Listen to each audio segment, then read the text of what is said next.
Hello, and welcome to this week's episode of Views of an Outsider, the Outsider's View from April 20th. If you want to keep up with everything that's going on in the world, but you don't want to drag down your entire life by listening to the news every day, then get the main stories right here once a week, and spend the rest of your time actually living your best life. Let's get right into it. The world marked Holocaust Remembrance Day at the start of this week, and as we did, the Jewish community was honoring two legacies, as the memory of atrocities and resilience in the face of them converged at a meaningful crossroads. New data from Israel's Central Bureau of Statistics has now revealed the staggering truth that 8 full decades after the Nazi regime attempted to extinguish the bright light of the entire Jewish race, the global population of Jews has just now climbed back to 15.8 million people, which means that 80 years after the latest attempt to wipe them from the face of the earth took place, the Jews now remain just shy of once again reaching the 16.6 million souls that were recorded for their race back in 1939, right before the Holocaust began. Yet their trajectory in bravely climbing back from unimaginable horrors represents a defiant spirit that has rebounded from the mere 11.5 million Jews that were the only ones left behind in the wake of the Shoah. Like many moments in the history of this small people, their odd-defying recovery is nothing short of miraculous when viewed through the lens of a history that for them has repeatedly been defined over and over again by systematic attempts at complete annihilation. This Jewish story of staring into the void of extermination and having it stare right back at you did not begin with the gas chambers of Auschwitz. Their struggle has been a millennia-long gauntlet of pure survival, and in many ways, theirs is a history of endurance in the very face of death, a history that goes back over 4 millennia. Because it is true when Hamas chants that the Jews love life as much as their killers loved death. Since the dawn of history, the Jewish people have faced oppression. They survived centuries of brutal slavery under the Egyptians. They have survived the military campaigns of Merneptah, who boasted of laying Israel to waste. The iron fist of Mesopotamia followed after that, with the Assyrian conquest of 722 BC, and then the Babylonian siege of 586 BC, which saw the first glorious Temple of Solomon reduced to mere ash.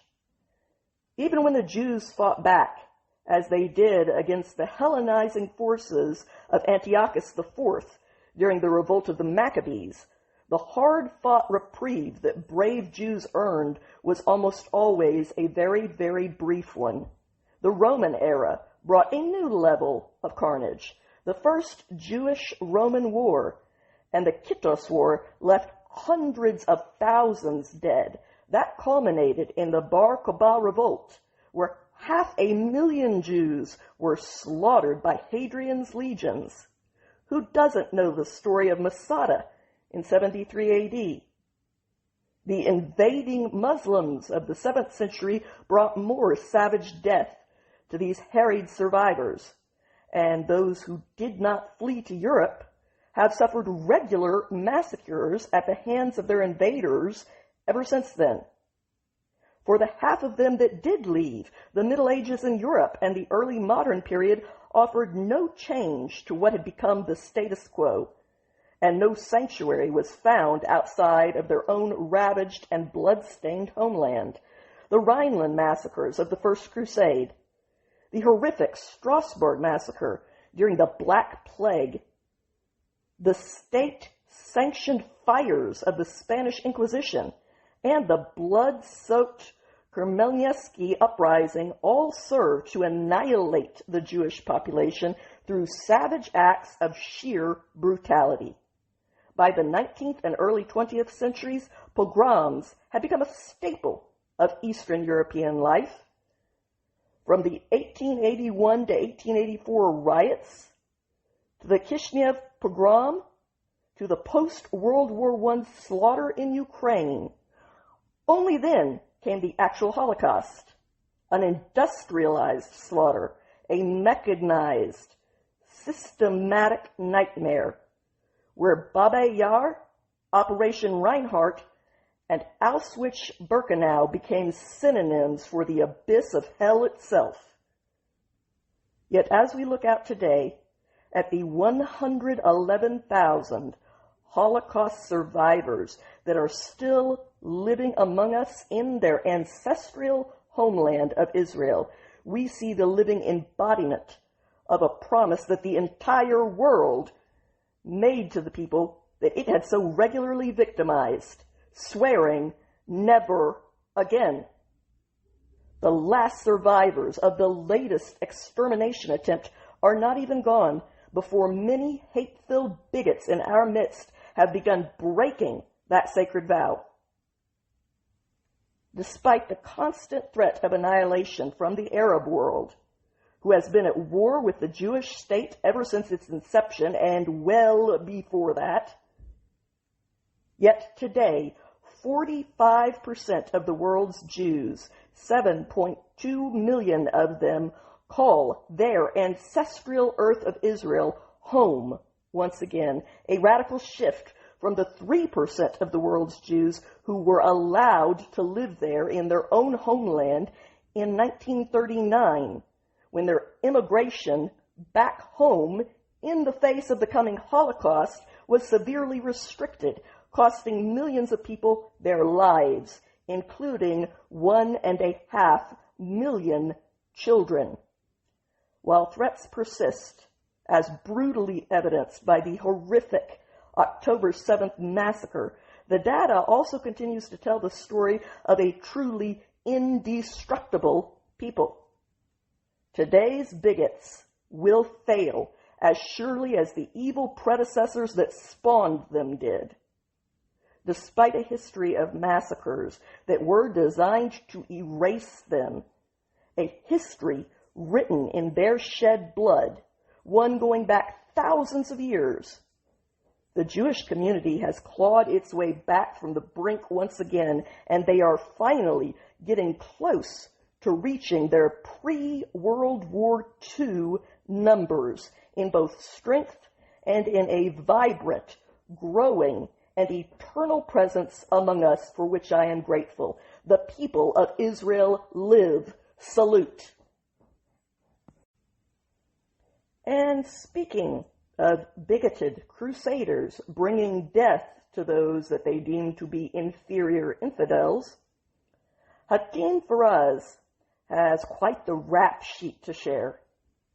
He served roughly 3 years in prison after he himself pled guilty to being part of a conspiracy to provide material support to the Iranian proxy terror group Palestinian Islamic Jihad.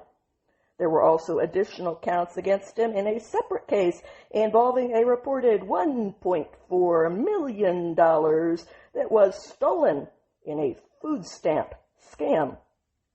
On top of that, Hatim Faraz once even openly bragged about physically assaulting a child that he believed was, quote, cooperating with the Jews, as well as laughing off deadly bombings in Israel while he was busy helping to raise funds for the perpetrators. That would be the terror groups throughout the Middle East. And all of that is according to the Tampa Bay Times. But Faraz has undergone a reinvention, at least among those who share his prejudices. And they hope to spread that new false image to you.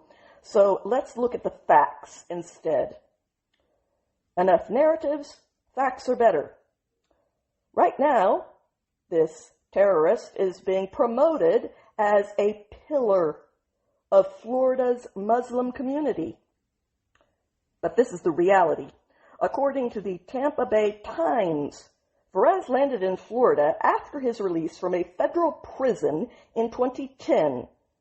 While serving as the director of the Islamic community of Tampa, which is known as the Al-Qassam Mosque, Perez has continued on the trajectory that you would expect from someone with his documented history of bigotry and active support of violence in its furtherance. Recently, he has organized pro-Palestine protests and become a prominent community member.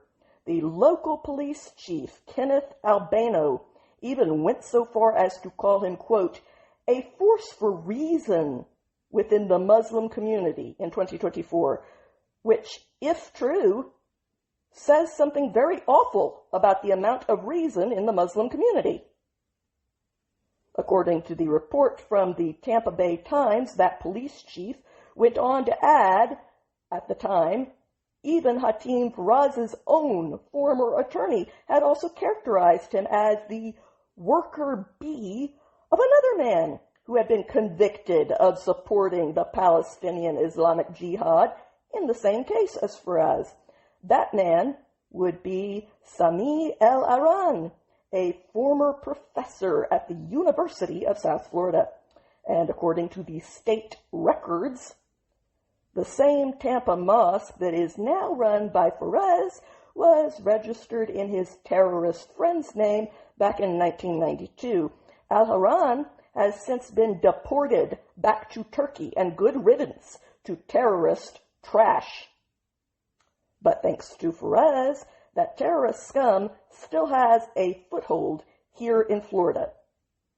A new report from the Network Contagion Research Institute reveals that figures like Perez are just a small part of a troubling network of nonprofit, religious, and advocacy organizations operating in and connected to Florida that show repeated, documented overlap with individuals convicted of terrorism-related offenses designated under U.S. sanctions authorities or publicly associated with Hamas, Palestinian Islamic Jihad, and broader Iran-aligned influence ecosystems, end quote. Although these groups try very hard to seem benign, their malignant reality is well documented in black and white. That report points out that this Iran-aligned influence network is gaining a foothold in Florida, and that got the attention of Florida's lawmakers. Florida's Lieutenant Governor Jay Collins told the Daily Wire that he's 100% serious about addressing the allegations that have been made in NCRI's report. Lieutenant Governor Collins was also very frank about his concern, a concern that is shared by the people, that the deceptive and slow but insidious method of these radical groups who deliberately start embedding in communities and changing people's mindsets is a true danger that cannot simply be ignored. As a candidate to be the next governor of Florida, Lieutenant Governor Collins said that we better understand that we have to get ahead of this now so this doesn't become a problem. Florida's current governor, Ron DeSantis, has also already taken action on this issue. Just last week, Governor DeSantis signed a law that would allow state authorities to designate groups like these as terrorist organizations and even expel any students that are attending local universities who are part of these terrorist groups and support them. Florida has also rightly zeroed in on the heavy-handed influence of the Council on American Islamic Relations. They call themselves CARE. That has connotations that they do not merit, so I will be referring to them by their full name. A group with its own very long and very well recorded history of ties to terrorism via its own members, many of which have even been prosecuted for their crimes involving terror ties. So in December, Governor DeSantis rightly signed an order designating the Council on American Islamic Relations as a foreign terrorist organization, which is exactly what they are. The Council on American Islamic Relations continues to deny that it has any connection to terrorism and has filed a lawsuit regarding the order that designates them as such. But the facts speak for themselves. That designation was based on the group's alleged ties to the Muslim Brotherhood, which Florida has also rightly designated as a foreign terrorist organization. That Florida order stated, quote, CARE, I'm using the name because it's a quote, was founded by persons connected to the Muslim Brotherhood and was created, in the words of persons affiliated with CARE, as an official U.S. cover representing the Islamic community to conceal ties to Islamic extremist groups. That founding member, by the way, also openly said, it's recorded, that the Council on American Islamic Relations was founded with the express purpose of representing the interests of Sama to the American people. Sama, of course, being Hamas, spelled backwards. Despite these undeniable facts and many more, and the legal prosecutions of several of its high-ranking members, an activist judge blocked the entirely accurate terrorist designation last month after a lawsuit was filed by the Council on American Islamic Relations. People who think that they should be able to act with impunity just because they are part of a special group and scream Islamophobia every time that you dare point out their terrorist ties exist. Florida's chapter of the Council on American Islamic Relations alone has promoted both Al-Iran and Faraz, casting them as victims of political prosecution instead of as the convicted terrorists that they actually are and were found to be by a court of law, where Faraz pled guilty himself. Both of these terrorists have been close allies of the Council on American Islamic Relations, who claim to have no terrorist ties. Faraz even solicited donations for the Council on American Islamic Relations galas in 2018 and 2019 while highlighting its so-called great work, meaning propagandizing. One of his posts read, "Please donate generously for the great work that CARE is doing and continues to do. Our goal through this post is $10,000.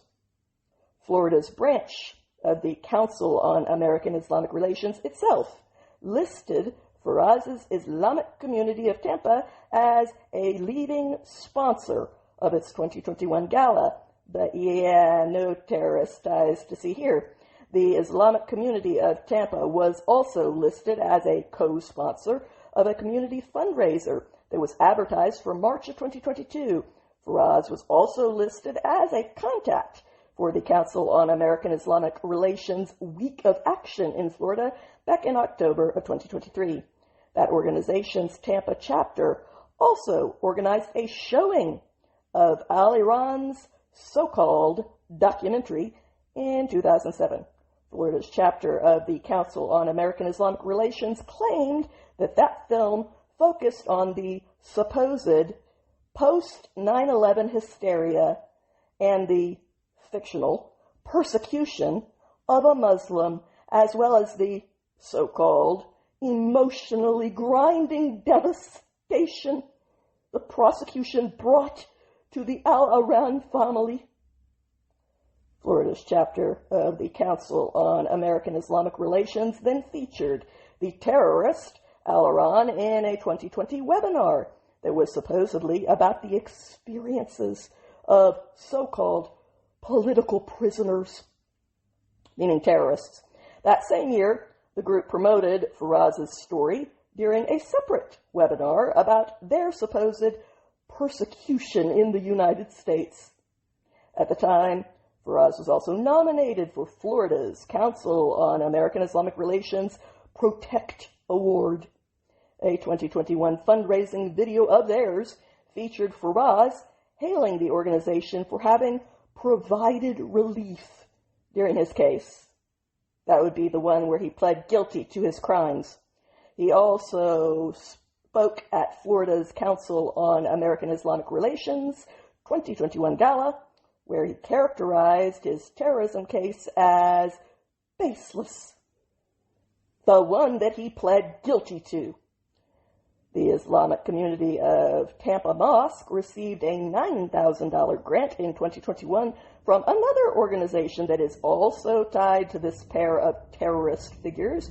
That would be the Coalition for Civil Freedoms, and that is according to a financial disclosure statement, so it is a matter of financial records.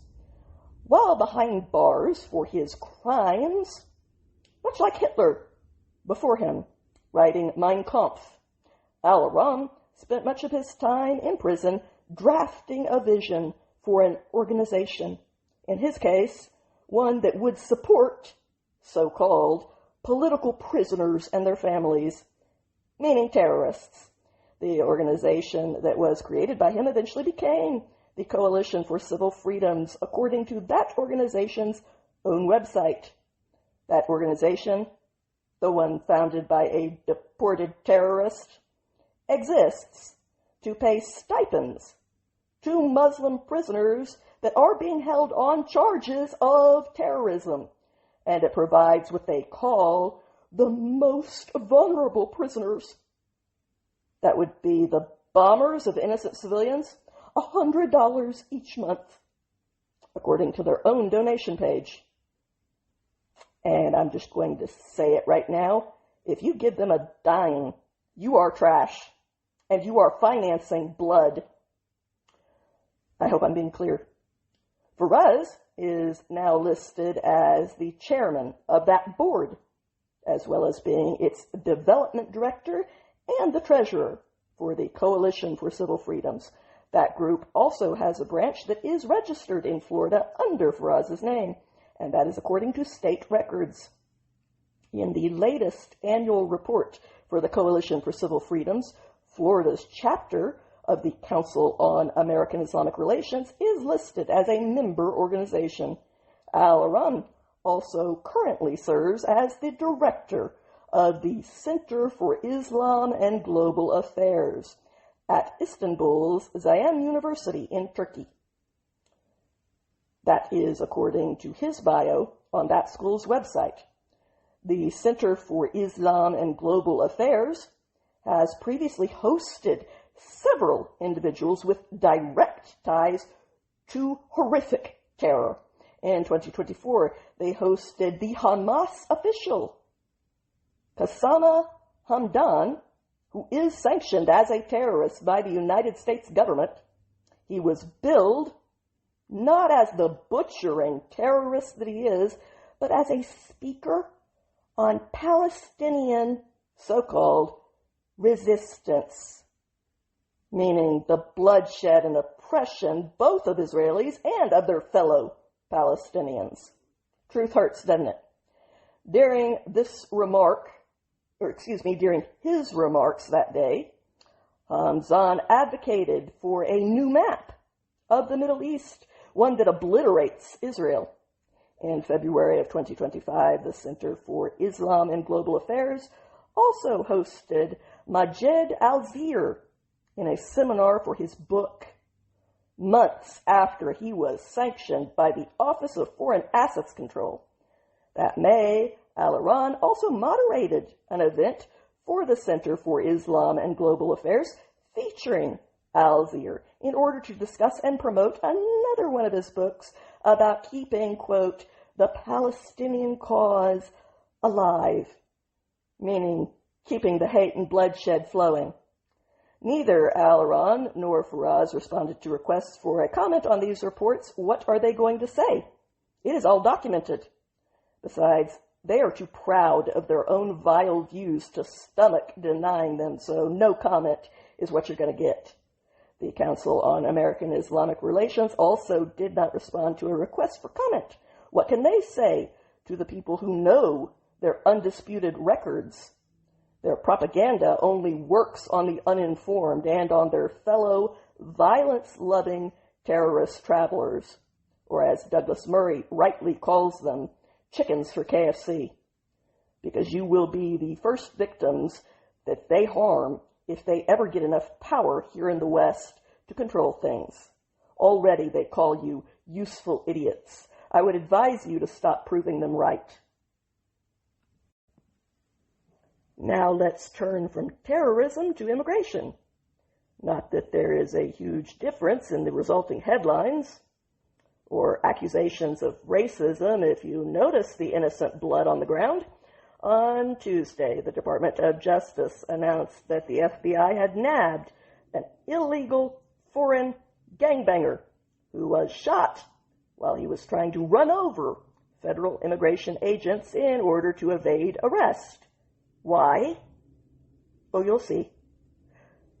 36-year-old Carlos Ivan Mendoza Hernandez, who is an 18th Street gang member, was wanted in El Salvador for a murder, and some questions that they have for him about that.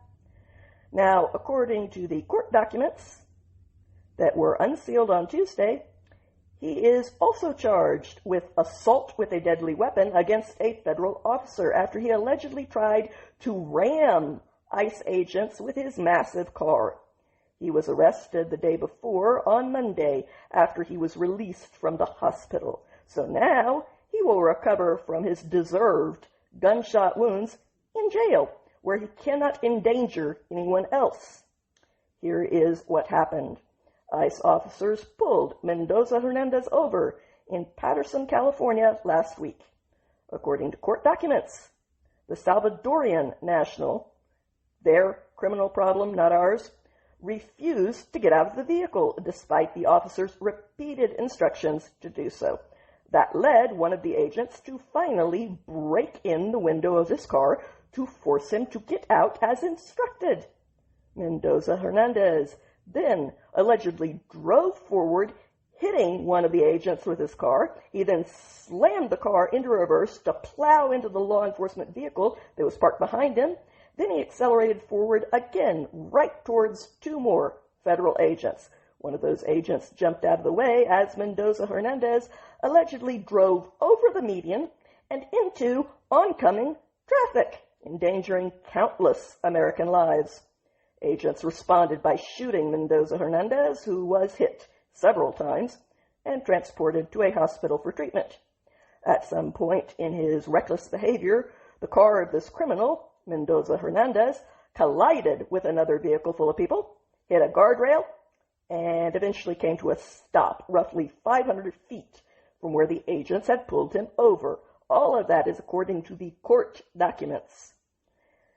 As the acting ICE director, Todd Lyons, said at the time, following their training, our officers fired defensive shots to protect themselves, their fellow agents, and the public.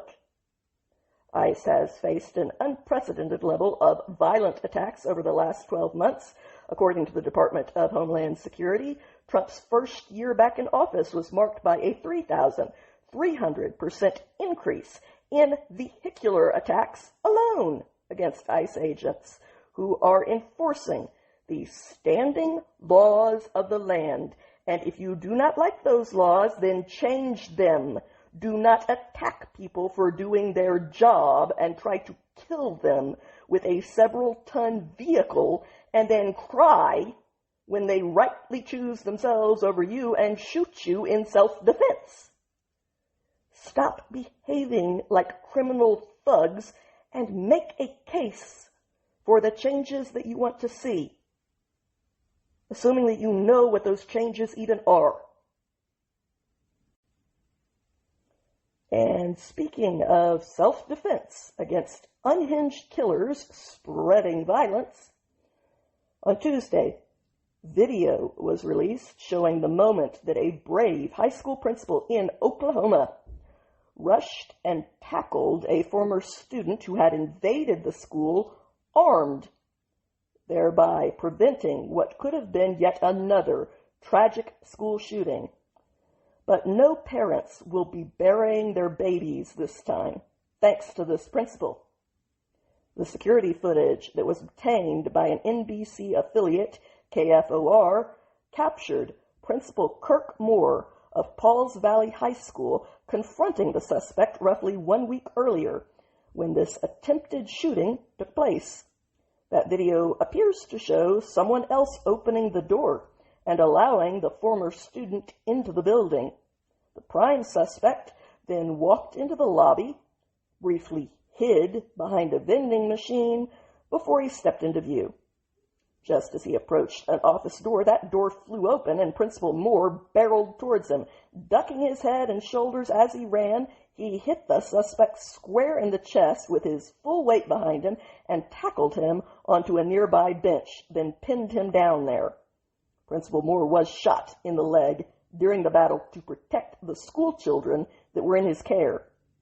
Another man, who was later identified as Mr. Moore's assistant principal, ran out of the office seconds later to help. He quickly assessed the situation and knocked the handgun away from the gunman. He then picked the firearm up and secured it inside the office. Together, the two men restrained the suspect, who was officially identified as 20-year-old Victor Lee Hawkins, a former student of that school. They continued to restrain him until law enforcement arrived and took him into custody.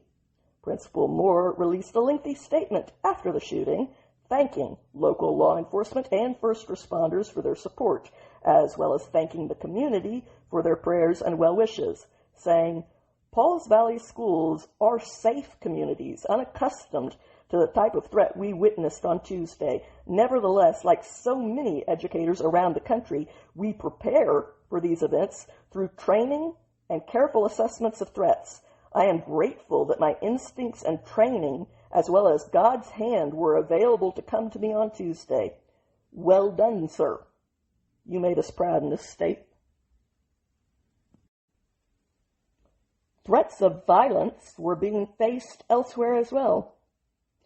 On Tuesday night, Erika Kirk was scheduled to appear at a Turning Point USA event at the University of Georgia, but she was forced to stay home after receiving what the event organizers called very serious threats. The Vice President, J.D. Vance, moved forward with his appearance and delivered remarks to the students at the event, which went forward as scheduled, with the TPUSA leader, Andrew Clovette, taking Mrs. Charlie Kirk's place. Vice President Vance addressed Erika's absence right at the start of his remarks, saying that he had been concerned that the event might be canceled. He spoke with the Secret Service and ultimately told Charlie's widow to do what she needs to do for herself and her family. The details about the threats that were made against her were not further clarified, but Vice President Vance, who is under some of the most extensive security protection in the world, was still able to take the stage. Erika Kirk did post on X during the event, saying that after all our family has been through, I take my security team's recommendations extremely seriously. The man that has been charged with violently assassinating her late husband, TPUSA's founder, Charlie Kirk, remains in custody, and he is facing multiple charges, including aggravated murder, with prosecutors seeking the death penalty against him. And the evidence from the DNA to his own repeat texted confessions and much more are overwhelming proof of his guilt. The killer has been caught. Charlie Kirk was assassinated in 2025 while speaking at a campus event. Since then, his widow, Erika Kirk, has taken on a more public role, leading the organization and continuing Charlie's work nationwide, as were his wishes. And we all know where the blame for her decision to step back lies. With Candace Owens, who has profiteered shamelessly off of her so-called friend's death, like the shameless betrayer that she is. She is also an unashamed liar who publicly promised to stop if Erika asked her to, which she did, and at which point Candace did not hesitate to expose herself as a full-fledged liar by continuing on despite her Christian promise. She even accelerated her attacks against the only parent that Charlie's two young toddlers had left, endangering their mother by announcing her so-called investigative series that further targets Mrs. Charlie Kirk, a series that she has titled Bride of Charlie, not hesitating a moment before endangering this poor woman's life just to gain even one more ounce of attention. You whore of Satan. Candace Owens is pure malice in a skirt.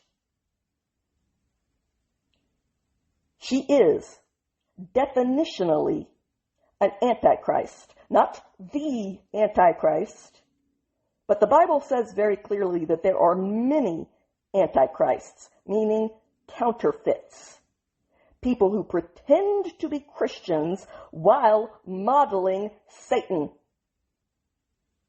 This woman is the female embodiment of Lucifer himself.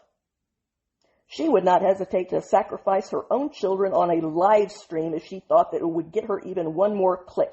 She is that evil. She is that soulless. If she thought that she would gain more followers than she would lose, she would start an OnlyFans page and have sex with Satan on camera live. And while that is a hyperbolic thing to say, I do not say it to be hyperbolic. I say it because it is the honest truth.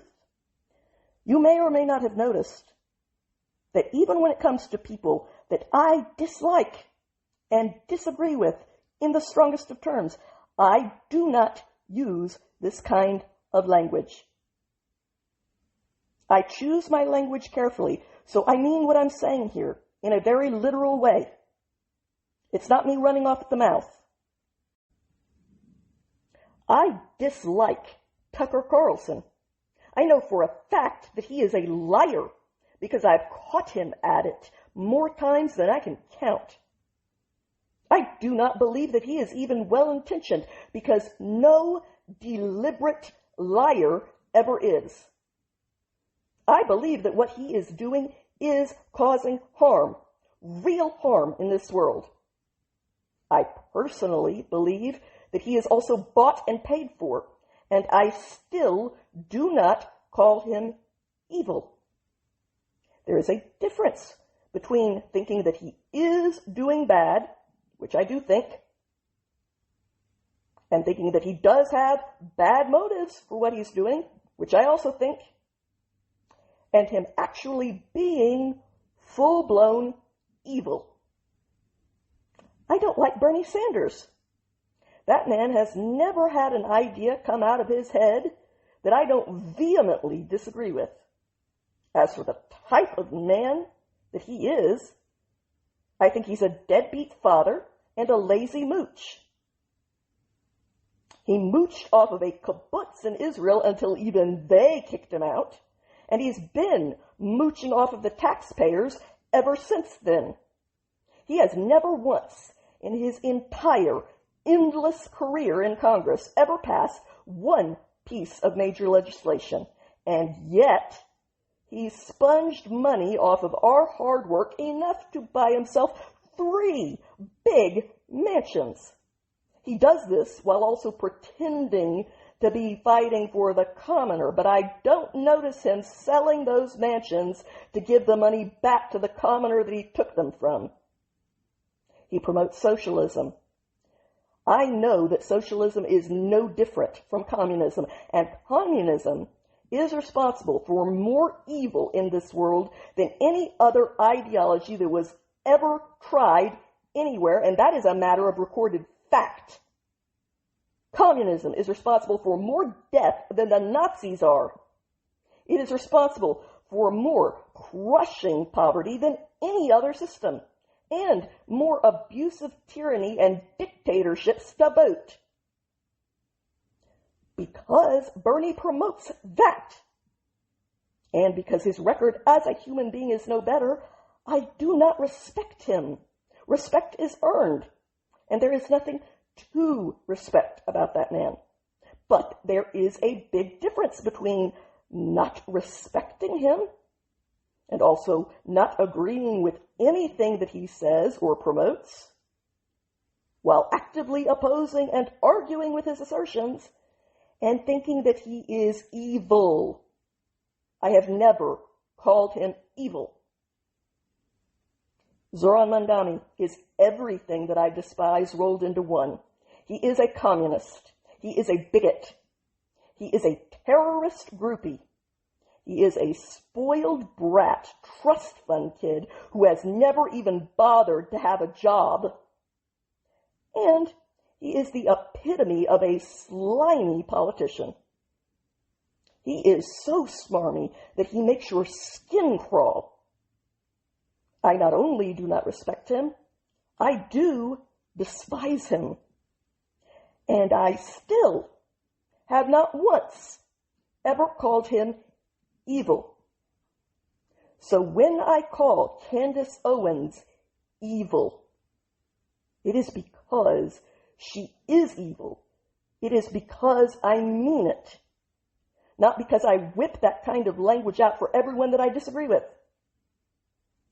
And even with Candace, I have held off, despite her being the first person that I called out on this podcast when I started it nearly 2 years ago.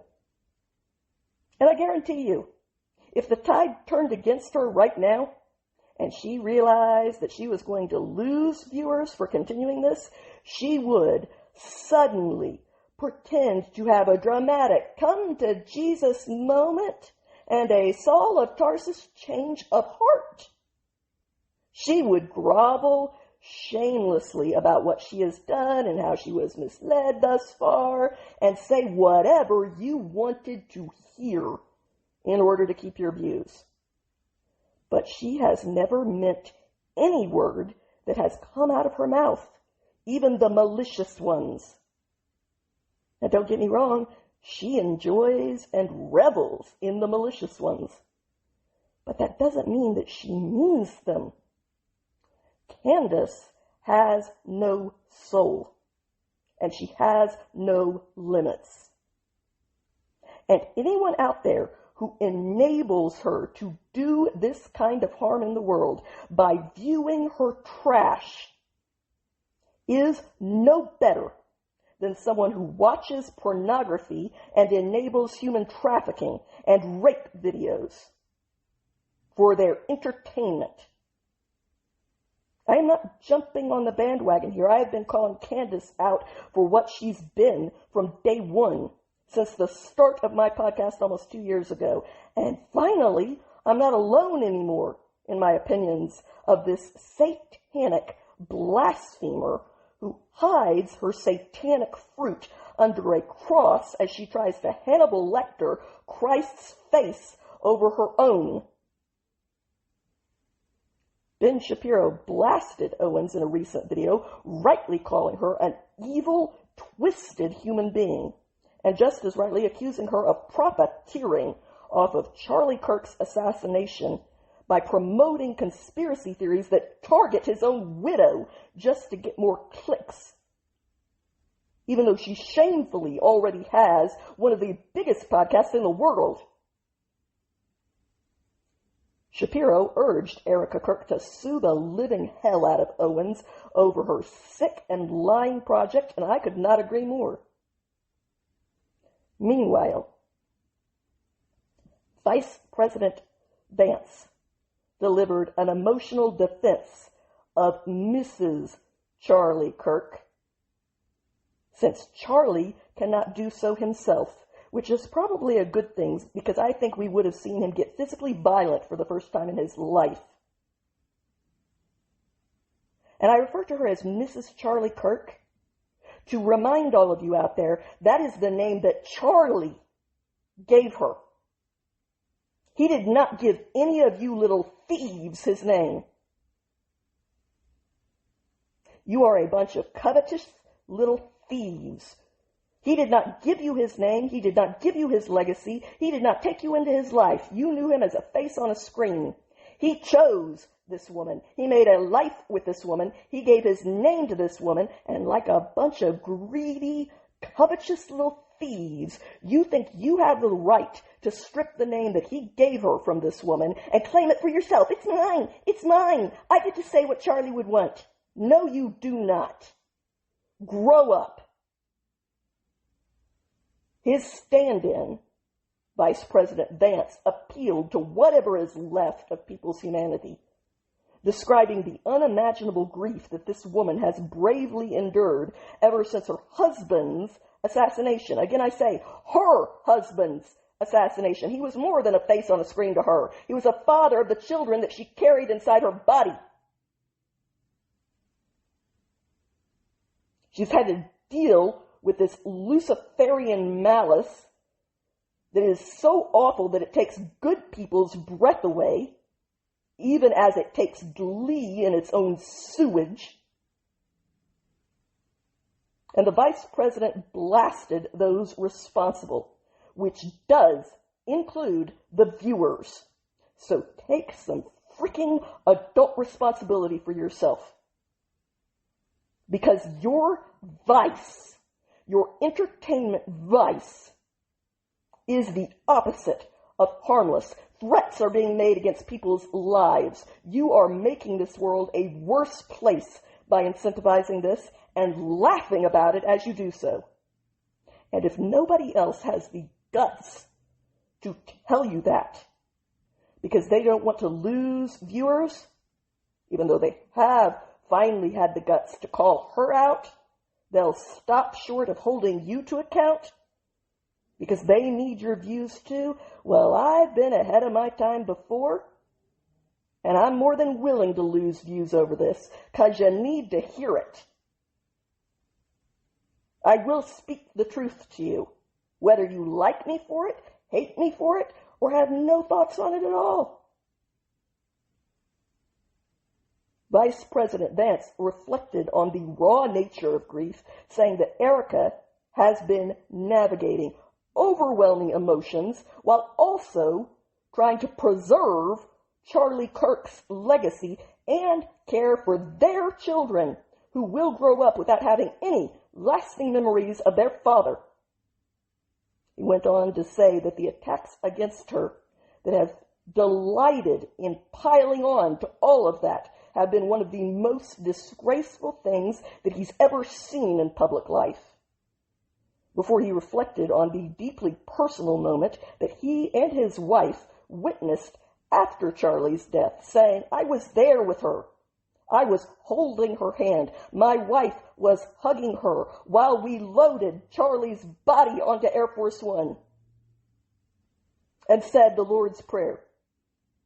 The people telling you that Erika wasn't grieving her husband are full of shit. End quote. And that term is a good description for the soulless, godless purveyors of that sludge. And it isn't far off the mark in describing anyone who continues to facilitate it with their views from here on out either. Shame on you for any of your various roles in this. You will all reap what you sow.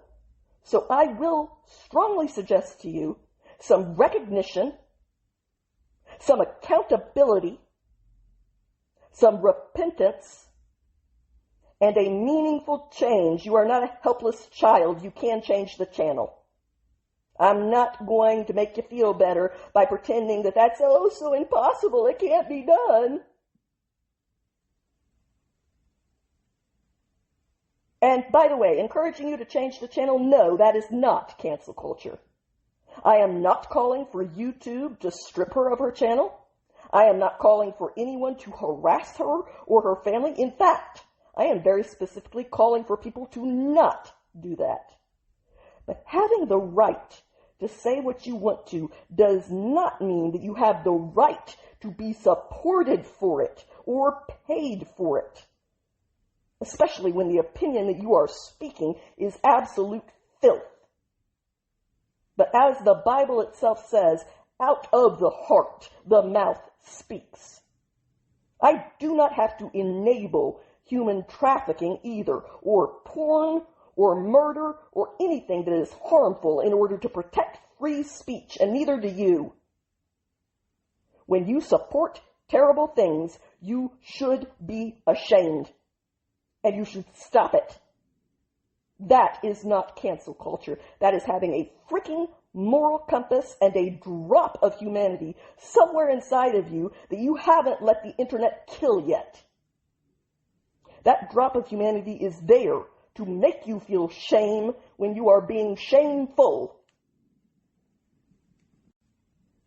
And speaking of shameful, according to the authorities, on Tuesday, police in Omaha, Nebraska shot and killed a woman who had slashed the face of a 3-year-old boy with a blade during a kidnapping attempt at Walmart.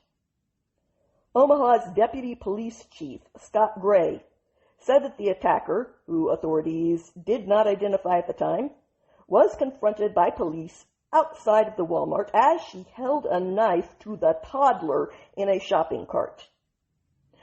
That woman refused to comply with the verbal orders that were issued by the officers, and then she escalated things and slashed the 3-year-old baby across his face, at which point at least one officer did open fire and killed her in defense of the innocent child that she was attacking. According to the deputy police chief, that toddler was then taken to the hospital for a rather large laceration across the left side of his face. No one else was injured in that kidnapping attempt or in the resulting shooting that thankfully prevented this poor child from possibly ending up with this sick monster permanently. Police said that the child's caretaker was shopping at this Walmart with the toddler, who was seated in the shopping cart, when she was confronted by the suspect, who was armed with a large knife that investigators believe she had stolen from the store. That is all, according to the reports from ABC's Omaha affiliate, KETV. The perpetrator then allegedly snatched the child from the caretaker and ordered the caretaker to walk in front of the shopping cart like a human shield as they exited the store. The woman held a knife on the child as they walked. Once outside, the two women had a verbal back and forth before police arrived on the scene, which was at around 9:20 in the morning local time. Authorities added that it remains unclear why the perpetrator targeted this particular woman and the young toddler that was in her care. It was also not disclosed whether the caretaker was the child's mother or someone else that had been entrusted with his safety. Now let's turn to those who admire the people who take children hostage and perpetrate violence against them. Atop aide to Zoran Mamdani, one Donald Borenstein, the man who was the creative force behind Mamdani's viral campaign videos, for which he was paid more than $90,000 by Mamdani's campaign, plus being appointed to now serve in City Hall as a creative director.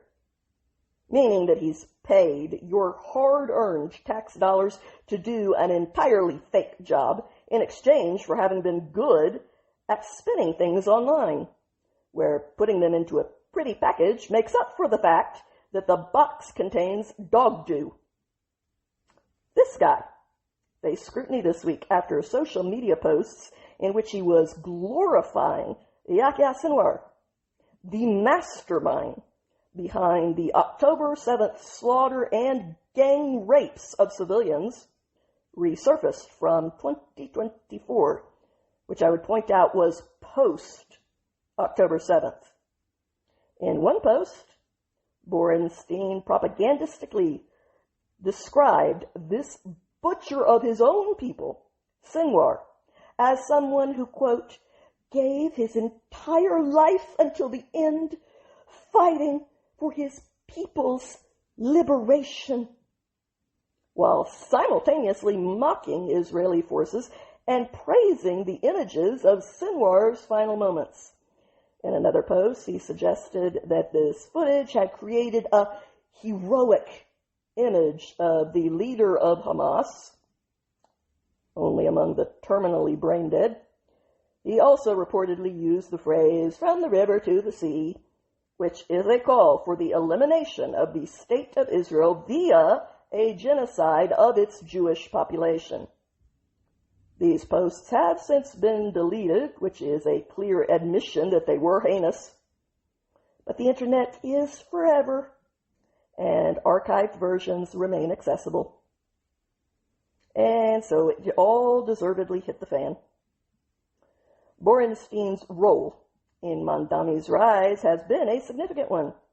As the director of the videos that were used in the campaign, he churned out the polished social media content that propelled the unqualified socialist trust fund brat into control of the Big Apple.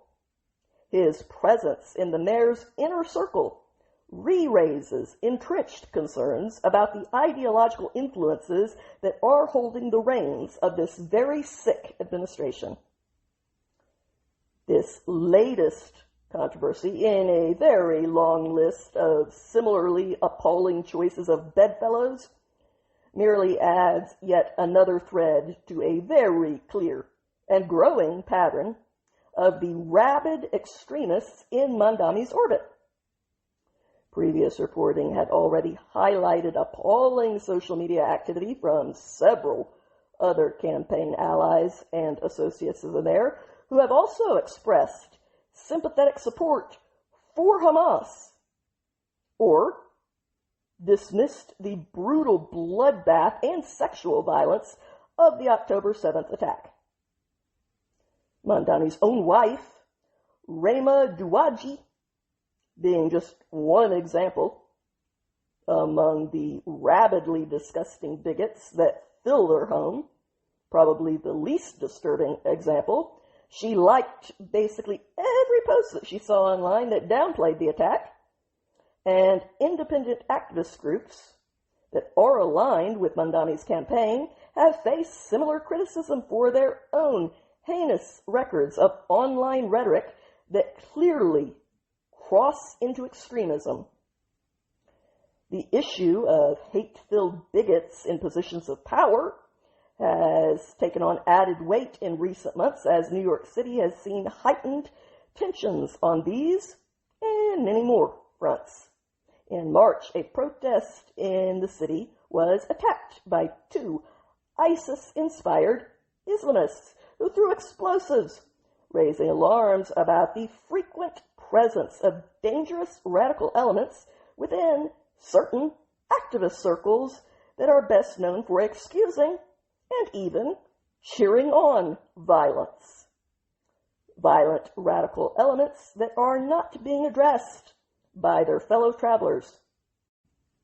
Borenstein's posts only further confirm the already confirmed concerns about how deeply the terrorist sentiments run within the political and activist networks that are connected to those in control of City Hall. And as there, thanks to digital activism and online content strategies, fringe ideologies take center stage in American politics, they are propelling dangerous candidates to positions of power, including in the nation's largest city. But there are still a few threads of sanity and conscience on the left. Well, one, to be entirely accurate. This week, Senator John Fetterman of Pennsylvania took aim at the newest left-wing darling, the Twitch streamer Hasan Piker, correctly labeling him a raging anti-Semite and demanding that the Democrat Party distance itself from this sewer influencer. Senator Fetterman's comments were the result of Piker predictably doubling down on his entire series of repulsive statements regarding 9/11 and Hamas, on top of his regular incitements to violence as he calls for blood to run in the streets like a hopped-up meth addict. That is, when he isn't abusing his dog while she yelps on a live stream, and then puts down his own mother to the sad weirdos who actually watch him for having shown the poor creature some affection. So Senator Fetterman addressed the divide within his own party when it comes to embracing this trash, expressing his disbelief that mainstream Democrats continue to platform a man who claimed that, quote, America deserved 9/11, dude. I'm saying it. Like we totally brought it upon ourselves, dude. Holy shit. We did. We effing did. End quote. To which Senator Fetterman responded, I mean, it's crazy. I mean, my God, in reference to the glowing media profiles about Piker that have been put out by outlets like the New York Times promoting him as legitimate, while masking his repulsively deformed nakedness, one that is mostly unknown to the normie mainstream. But Senator Fetterman did not join them in selling sewage to the people as soup, saying, he's become such a raging anti-Semite that even the guy that has a Nazi tattoo bailed on doing an event with him. Democrats have to decide, whose side are you on? Are you proud to stand with that kind of individual or stand with Israel? These remarks came after Piker appeared on the sympathetic Pod Save America podcast, where the host, John Forveau, confronted the gamer over his assertion that Hamas is 1,000% better than Israel. And when confronted, Piker doubled down, confirming that he meant that, quote, 1,000%, saying, I would vote for Hamas over Israel every single time. Yeah, I believe you.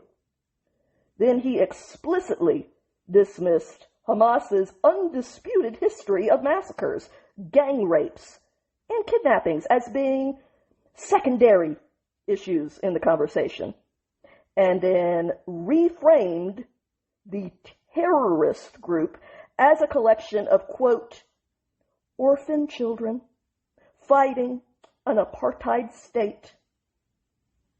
But Piker was not done escalating his vomit-inducing rhetoric. He compared Zionism, that would be support for Jewish self-determination, to Nazism. That would be the belief that there is a superior race, one that has the right to purge all inferior races from even existing, and calling the belief that Jews have the same rights as everyone else, including the right to determine their own fate and defend their interests, an exterminationist ideology. And yet Hamas, who state themselves in their own charter that their reason for even existing is to commit a worldwide genocide against the Jews, that is not exterminationist in the Rot for Brains book. Senator Fetterman slammed Piker for his callousness towards the actual victims of terrorism, stating he doesn't care about the rapes and calls Jews inbred. To which I can only say it takes one to know one, Piker. That stuff just seems to be a much bigger problem in the Muslim world than anywhere else. I mean, isn't it the Muslims in Britain right now that are pushing to legitimize cousin marriage? I really wish we hadn't stopped using the word burn. Then Senator Fetterman went on to highlight the twitchy streamer's history of outlandish and bigoted remarks.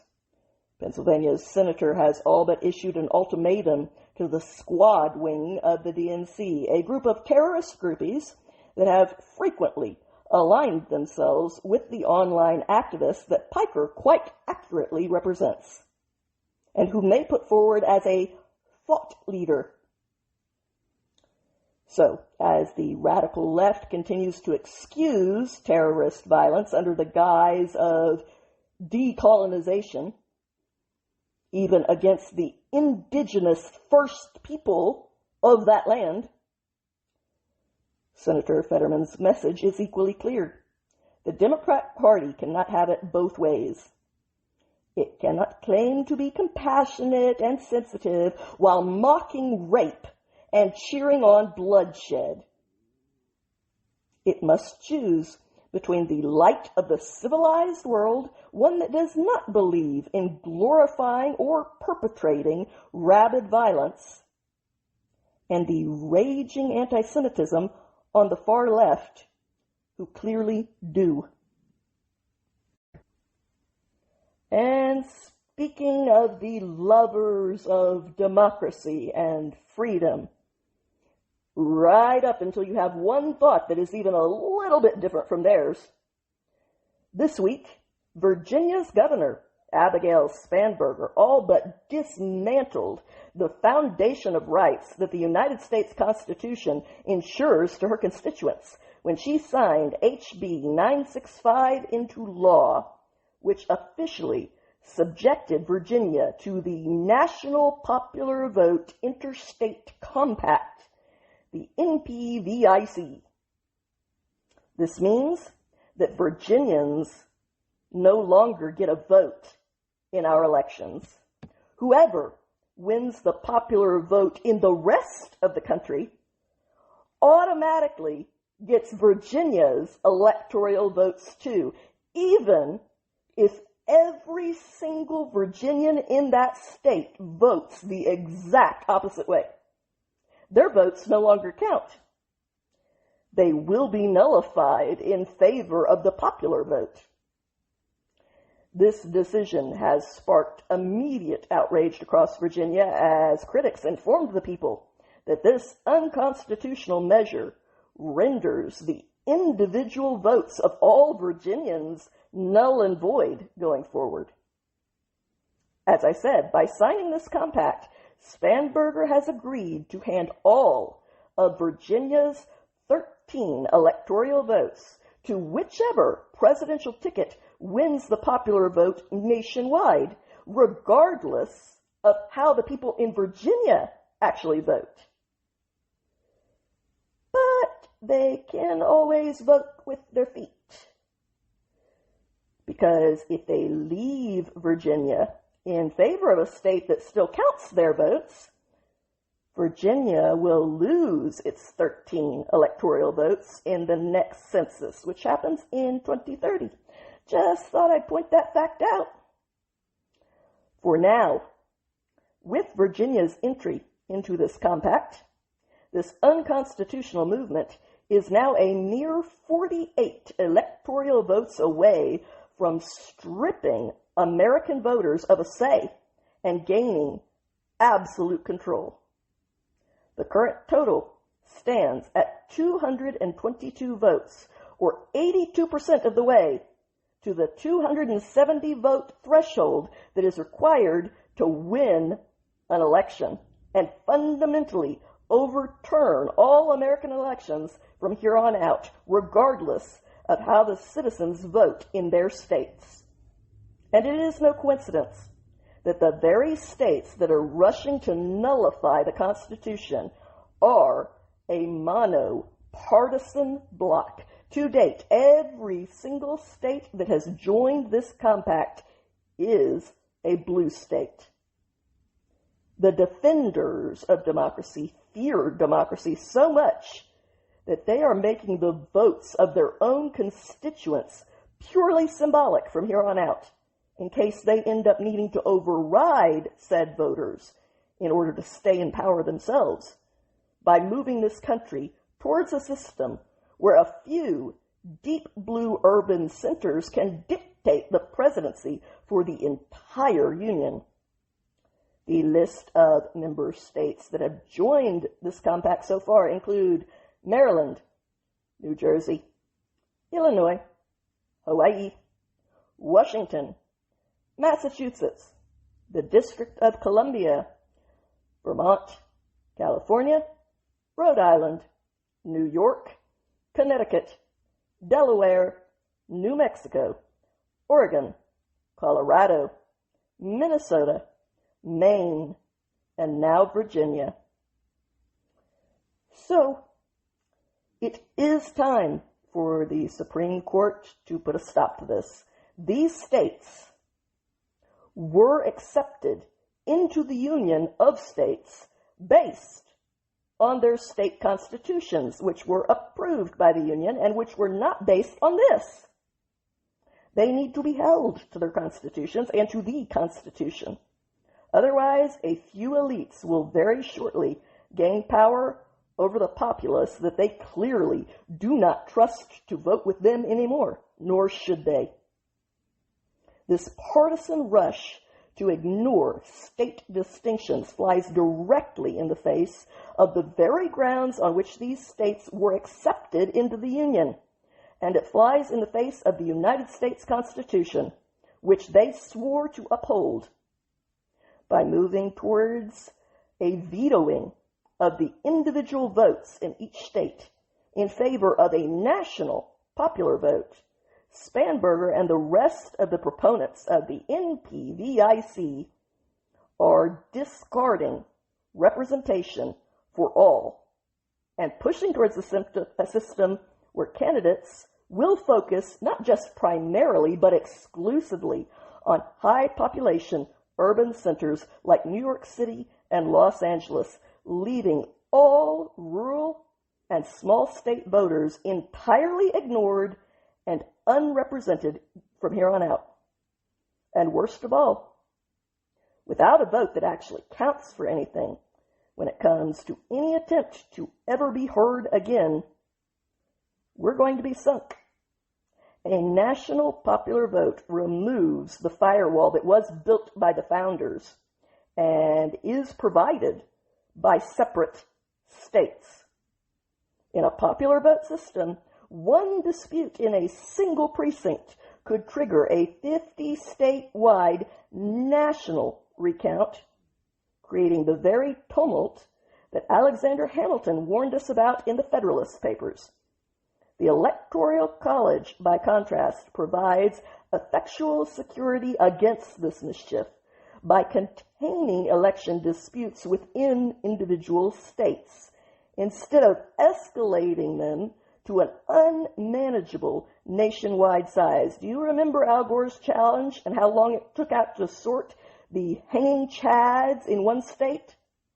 How much longer would it have taken to sort out if that had been a 50-statewide process? Perhaps most dangerous of all is the way that this move weakens the nation's election defenses against foreign influence. Founder Hamilton noted that the Electoral College was designed to oppose intrigue and corruption, which he called the most deadly adversaries of Republican governments. He believed that a national popular vote would make it easier for foreign powers to gain an improper ascendant in our councils by raising a creature of their own to the presidency, given that if they could manipulate a few high population centers, even if the rest of the country was unfooled by their propaganda, they would be overridden. The founders' system ensured that the executive branch was dependent for its continuance in office on exclusively the people themselves, not special interest groups, lobbying to specific sectors.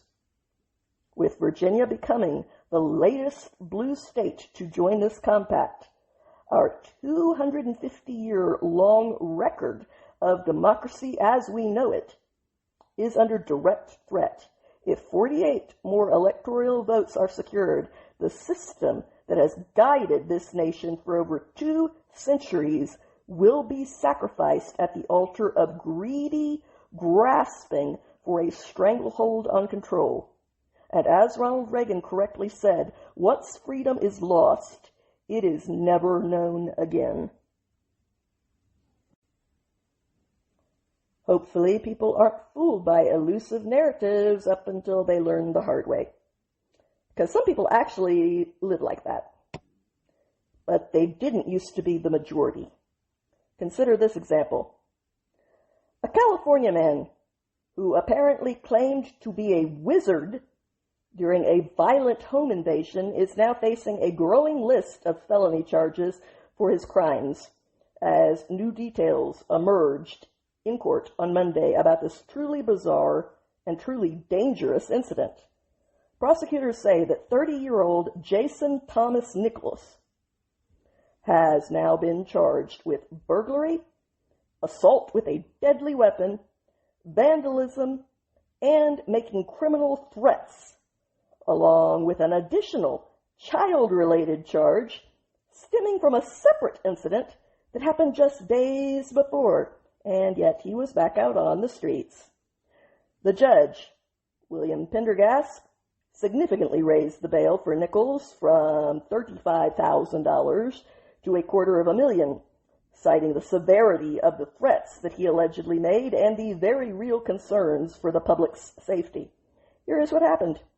Authorities say that Nichols broke into a home in Fairfield, which is about 45 miles away from San Francisco, earlier this month, while behaving very erratically and insisting that he was Harry Dresden, who is apparently a fictional, supernatural wizard detective from a fantasy book series called The Dresden Files.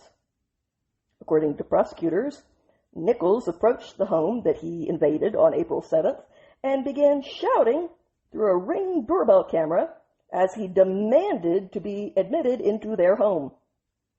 That video quickly went viral, and it shows him pacing, yelling, and eventually punching the camera before ripping the doorbell off the wall and attempting to force his way into the home by breaking and entering. All the while, Nichols launched into an expletive-filled tirade, demanding to see a little girl who did not even live in that home. In fact, no little girl did. After failing to break in through the front door, Nichols allegedly got in through a sliding glass door at the back of the house. Once inside, he reportedly continued shouting and making repeated demands for Victor, which was apparently another reference to someone in this fantasy book series. At the time of his frightening invasion into their home, there was a pregnant woman and her 5-year-old son trapped inside. They fled to the garage to hide as this terrifying situation unfolded. This is why it is not kind to allow mentally ill people to roam the streets. They are a danger to themselves and to others. Enabling them to be a danger to themselves and to others is not kind.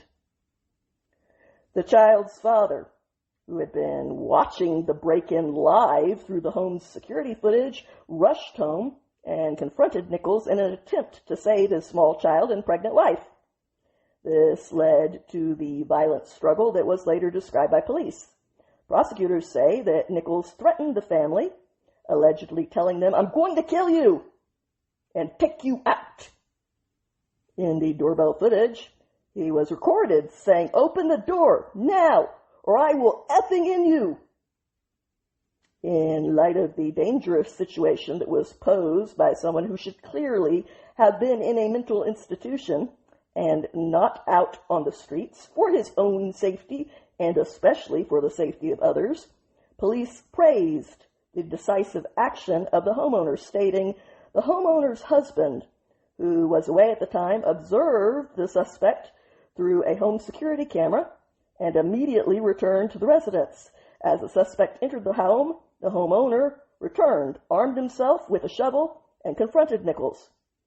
A physical altercation ensued, during which both the homeowner and Nichols sustained head injuries. Officials added, "We are grateful that the family is safe and commend our officers for their swift response in bringing this dangerous situation to a safe resolution." Nichols now faces 4 felony counts for his home invasion, and prosecutors added a 5th charge for harassing or molesting a child under the age of 18. That charge stemmed from a separate incident just days earlier involving another child. See? Prison. Not kind. Authorities also said that Nichols falsely claimed to be a military veteran during his confrontation, so he just had all sorts of delusions that he couldn't distinguish from reality. As if to prove that, he was reportedly wearing a long duster coat that imitated the fictional character that he claimed to be. That was paired with a graphic t-shirt from the anime series Demon Slayer, along with sweatpants and flip-flops. He did not enter a plea to these charges, and his next court date is set for this coming Thursday on April 23rd.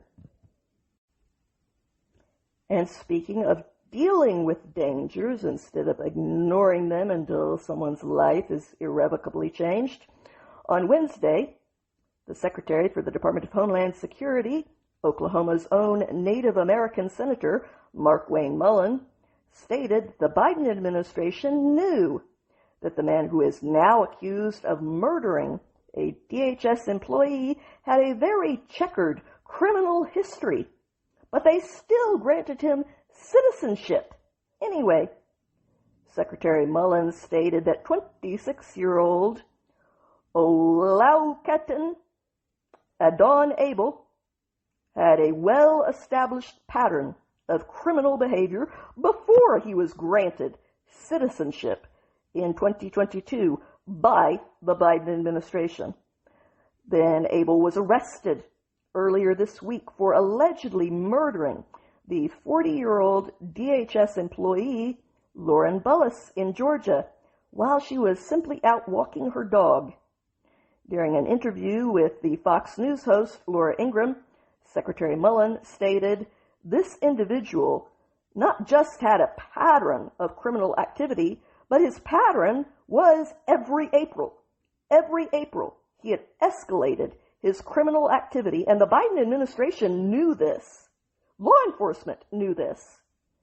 And they decided not to just deport him, but they allowed him to become a citizen. And then he escalated it to the point he did now." Here's what happened. Abel was arrested on Monday after police say that he went on a random killing spree that left both Miss Lauren Bullis and another woman dead. A homeless man was also seriously injured. Lauren was shot and stabbed to death while out walking her dog that Monday morning. So who was the killer that Biden thought would make such a great addition to our country?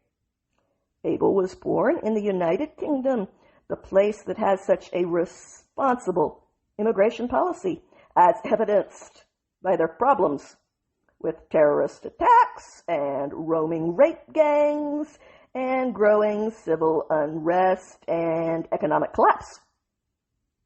Anyway, we decided to take even their rejects, even though Abel has an extensive criminal history, including convictions for sexual battery, battery against a police officer, obstruction, assault with a deadly weapon, and vandalism. Now there's murder to add to that impressive list of contributions to our country. These do not appear to be targeted killings, but there does seem to be something significant about the month of April for this career criminal. One of his victims, Lauren Bullis, worked as an auditor in the Office of the Inspector General for the Department of Homeland Security. On Wednesday, DHS stated, in every role she held, Lauren exemplified dedication to the OIG mission. Lauren approached her work with integrity, thoughtfulness, and a commitment to excellence that strengthened our organization and the communities we serve. Beyond her professional accomplishments, Lauren was a bright spot for so many of the DHS community. She brought warmth, kindness, and a genuine sense of care to her colleagues each day. Well, that sounds like we made a great trade. We lost her, but we gained a police assaulting sex criminal who likes to go on random killing sprees every April and beat up the homeless people. You know, your record on judgment calls really is top-notch. But let's switch gears now to the international news. History-making talks between the governments of Israel and Lebanon kicked off this week. So while we wait for their outcomes, let's review. Let's take a look at how two terrorist organizations, that would be the PLO and later Hezbollah, have entirely wrecked what was once a beautiful and thriving region of the Middle East. The history of the destabilization of Lebanon is something that can be laid solely at the feet of eroding that state's sovereignty, which was first done by the Palestine Liberation Organization and then later by Hezbollah. Both organizations established their own terrorist states within a state, effectively dismantling the central government's hold on power and turning Lebanon into a launch pad for perpetual violent conflicts with Israel. Although there had been prior moves towards this ultimate goal, the destabilization of Lebanon began in earnest after the 1969 Cairo Accord, which recklessly decided to permit PLO terrorists to operate from inside southern Lebanon for no reason whatsoever. After being expelled from Jordan for their violence there during the purge of Black September in 1970, the PLO relocated its terrorist headquarters to Lebanon, where they transformed the beautiful southern region of that country into Fatah land. From their new terrorist base, the PLO launched a relentless campaign of attacks on Israeli civilians, which rightly provoked the only response it could, devastating retaliations on the terrorists that were operating with impunity on Lebanese soil, which was done in defense of their own people, who were, as I said, civilians. After the 1972 Munich Olympics massacre of Israeli athletes by the PLO terrorists of Black September, Israel struck at those savage killers by occupying parts of southern Lebanon for a mere 36 hours in order to destroy PLO bases there, and then they withdrew. In 1974, PLO-affiliated terrorists seized a school in Malat, where they were responsible for the deaths of 25 hostages, including 22 children. The next year, in 1975, PLO commandos launched the Savoy Hotel attack in Tel Aviv.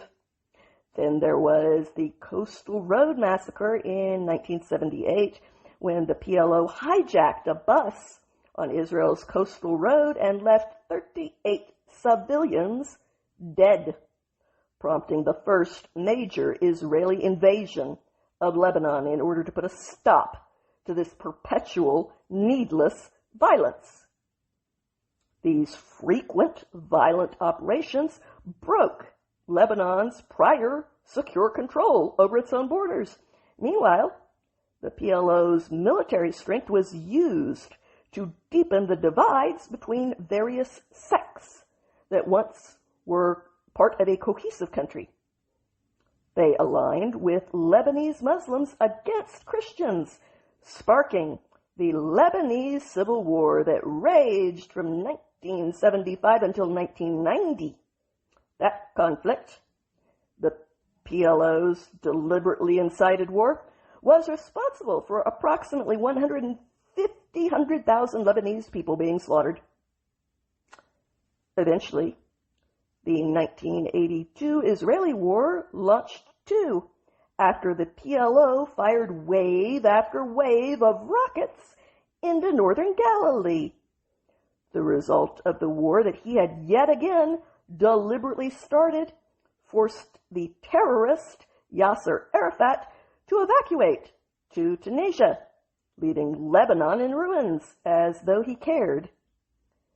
In the power vacuum of the 1980s, Hezbollah emerged, thanks to Iran's backing and funding. Like the PLO before them, Hezbollah seized territory in the Bekaa Valley and in southern Lebanon, which they could use as a base for violent brutalization of others. Thanks to funding by Iran, by 2023, Hezbollah's military capacities had eclipsed even the official Lebanese army, leaving Hezbollah in control in all but name, as they now maintained an arsenal of over 150,000 rockets. And allowing this to happen has reverberated in its impacts across both military and other systematic realms. Thanks to their violence-maintained power, terrorist thugs were able to create a political stranglehold.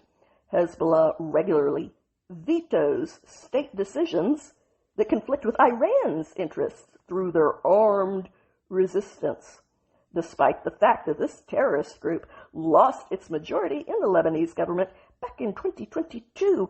So now they maintain illegitimate control via the very real threat of brutal violence. The group's system of global money laundering and illicit trade severely compromised the Lebanese banking sector with all sorts of financial corruption. Investigations such as Bartlett versus Société Générale de Banque au Liban allege that major banks were bankrolling Hezbollah operations, which led to international isolation and then the collapse that follows. So Lebanon's economy devolved into a $100 billion Ponzi scheme when Hezbollah's dominance triggered tensions with other Gulf Arab states. Tourism evaporated, causing the system to implode. The tangible legacy of the PLO and Hezbollah is recorded in the pages of history. They alone, they being violent terrorist crusaders, have brought the once thriving nation of Lebanon to the brink of acute financial distress. How acute, you may ask? I'm glad you asked. Lebanon's financial collapse is considered one of the most severe economic depressions that have happened anywhere on the globe since the mid-1800s. That's how acute. It wasn't a single event that did this, but it was a single source. Terrorists who knocked over a string of dominoes that set off a systemic implosion of the Ponzi-like financial model that had sustained that country for the last few troubled decades of terrorist occupation, as the radicals bled them dry like they do to everyone.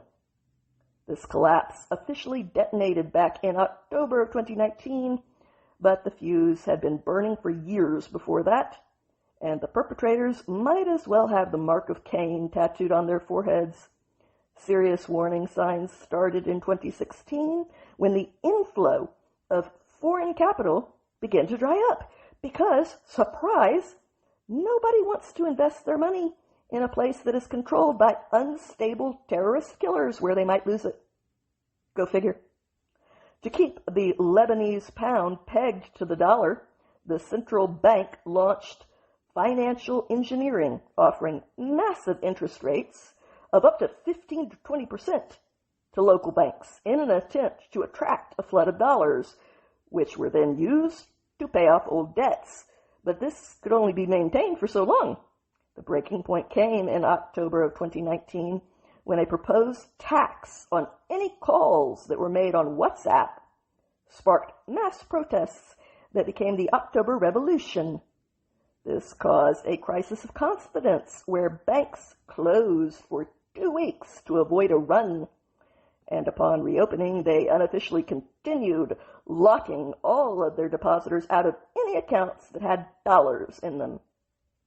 In March of 2020, for the first time in its history, Lebanon defaulted on a $1.2 billion Eurobond payment, signaling that it could no longer pay towards its approximately $90 billion worth of national debt. The Lebanese pound, which was pegged at 1,507 to the dollar, where it had held steady for over 20 years, lost over 98% of its value. By early 2026, their economy has become almost entirely dollarized, meaning prices are set in U.S. dollars because the local currency is too volatile to use even for basic trade. This is what happens to your prosperous home when you let the radical barbarians come through your gates. You have been warned. Elsewhere, warning sign after warning signs were ignored. On Thursday morning, Virginia's former lieutenant governor, Justin Fairfax, was found dead by police after apparently shooting his wife during a domestic dispute. Police indicated that they believed that Fairfax had shot his wife because the couple was going through a messy divorce. They said that Fairfax was recently served papers in the ongoing split, in which he was set to move out within a couple of weeks. After murdering his own wife, Fairfax then apparently committed suicide. 7 years before that, Fairfax had faced sexual assault allegations that derailed the political career of a man who was once a rising star in Democrat politics. That is, before multiple women came forward in 2019 to accuse him of rape. Those allegations came to light after the then governor, Ralph Northam, weathered his own scandal because pictures of him in blackface had surfaced. Following Northam's scandal, some, including President Biden, floated the idea that Fairfax should become the next governor of Virginia. At the time, Biden said, "There is no place for racism in America. Governor Northam has lost all moral authority and should resign immediately. Justin Fairfax is the leader Virginia needs now." Those calls came to a sudden end only a few weeks later after Fairfax was accused by 2 women of raping them in 2000 and 2004. Vanessa Tyson, the first woman to go public with her accusations against Fairfax, said that he sexually assaulted her during the 2004 Democrat National Convention in Boston. In an interview with CBS News, she said that after they started kissing consensually in his hotel room, he forced himself on her. The second woman, Meredith Watson, accused Fairfax of raping her back in 2000 when they were both students at Duke University. Fairfax denied both allegations and said at the time that he was being targeted. But many Democrats abandoned him anyway and called for him to resign.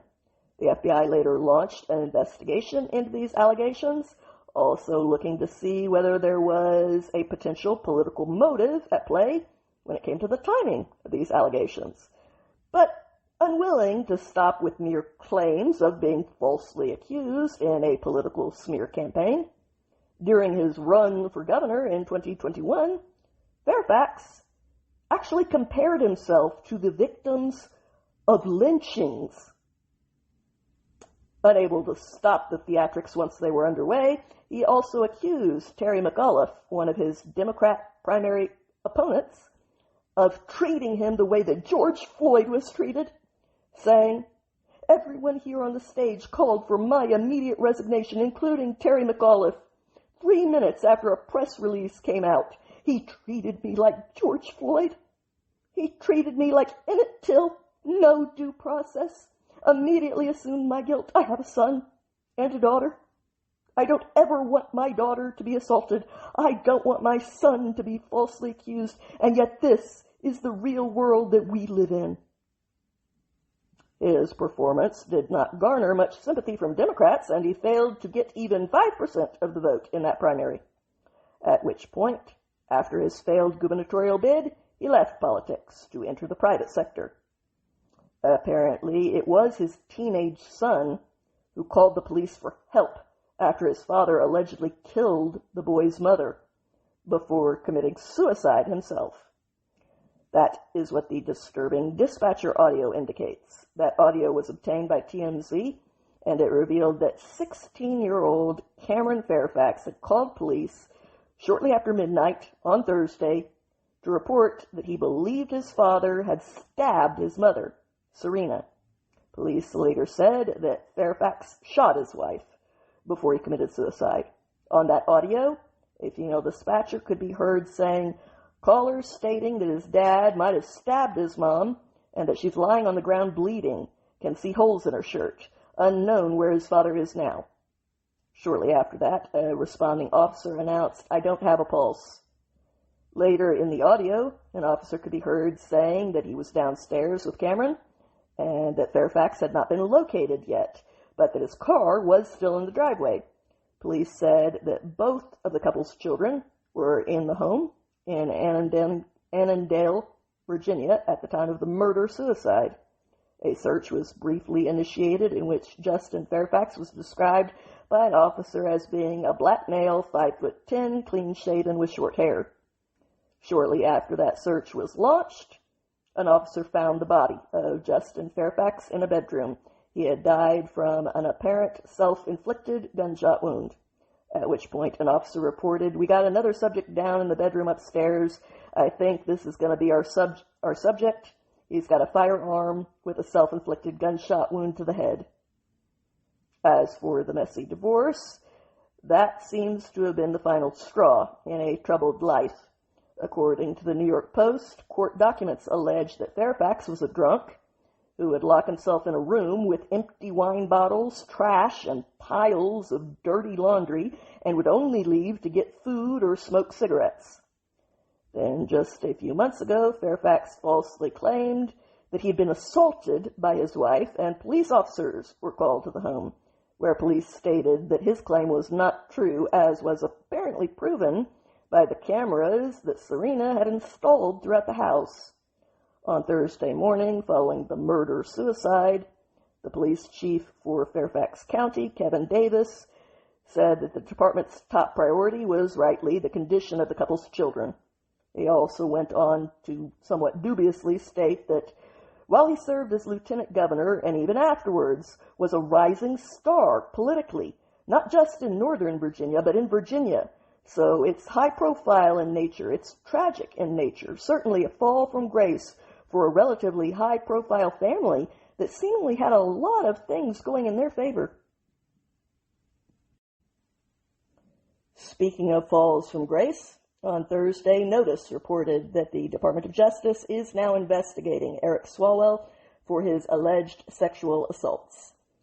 The disgraced California Democrat is already under investigation for 2 separate sexual assault incidents by the Manhattan District Attorney, Alvin Bragg, and by the Los Angeles County Sheriff's Department. Now you can add the Justice Department's investigation to the list of troubles for the disgraced representative who resigned from Congress on Tuesday. And speaking of the things that sanctuary states produce, on Thursday it came out that another illegal foreign national now stands accused of committing a violent crime in the sanctuary state of, you guessed it, Virginia. This time the alleged perpetrator is the Guatemalan illegal foreigner. That would be 28-year-old Leuven Orvando Garcia Moran, who apparently approached a woman while she was waiting for her ride share on Sunday morning in Arlington. Then he tried to rape her, according to the Department of Homeland Security. According to ABC 7, when his victim initially tried to walk away, Moran followed her and grabbed her before shoving her into a wall. Moran then allegedly assaulted the woman, but she was eventually able to break free. Undeterred, the illegal foreign national of another country then chased her down, caught her, and continued his violent attack. She was saved only because Good Samaritans intervened to help this woman, and then they called the police. Moran tried to run, but he was eventually nabbed by authorities anyway.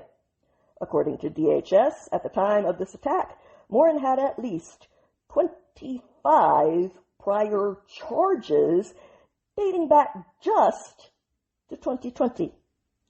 Those 25 charges, which would be one charge every other month for the last 5 years straight, and who knows how many crimes that he was never linked to and charged with, but which statistics say happened.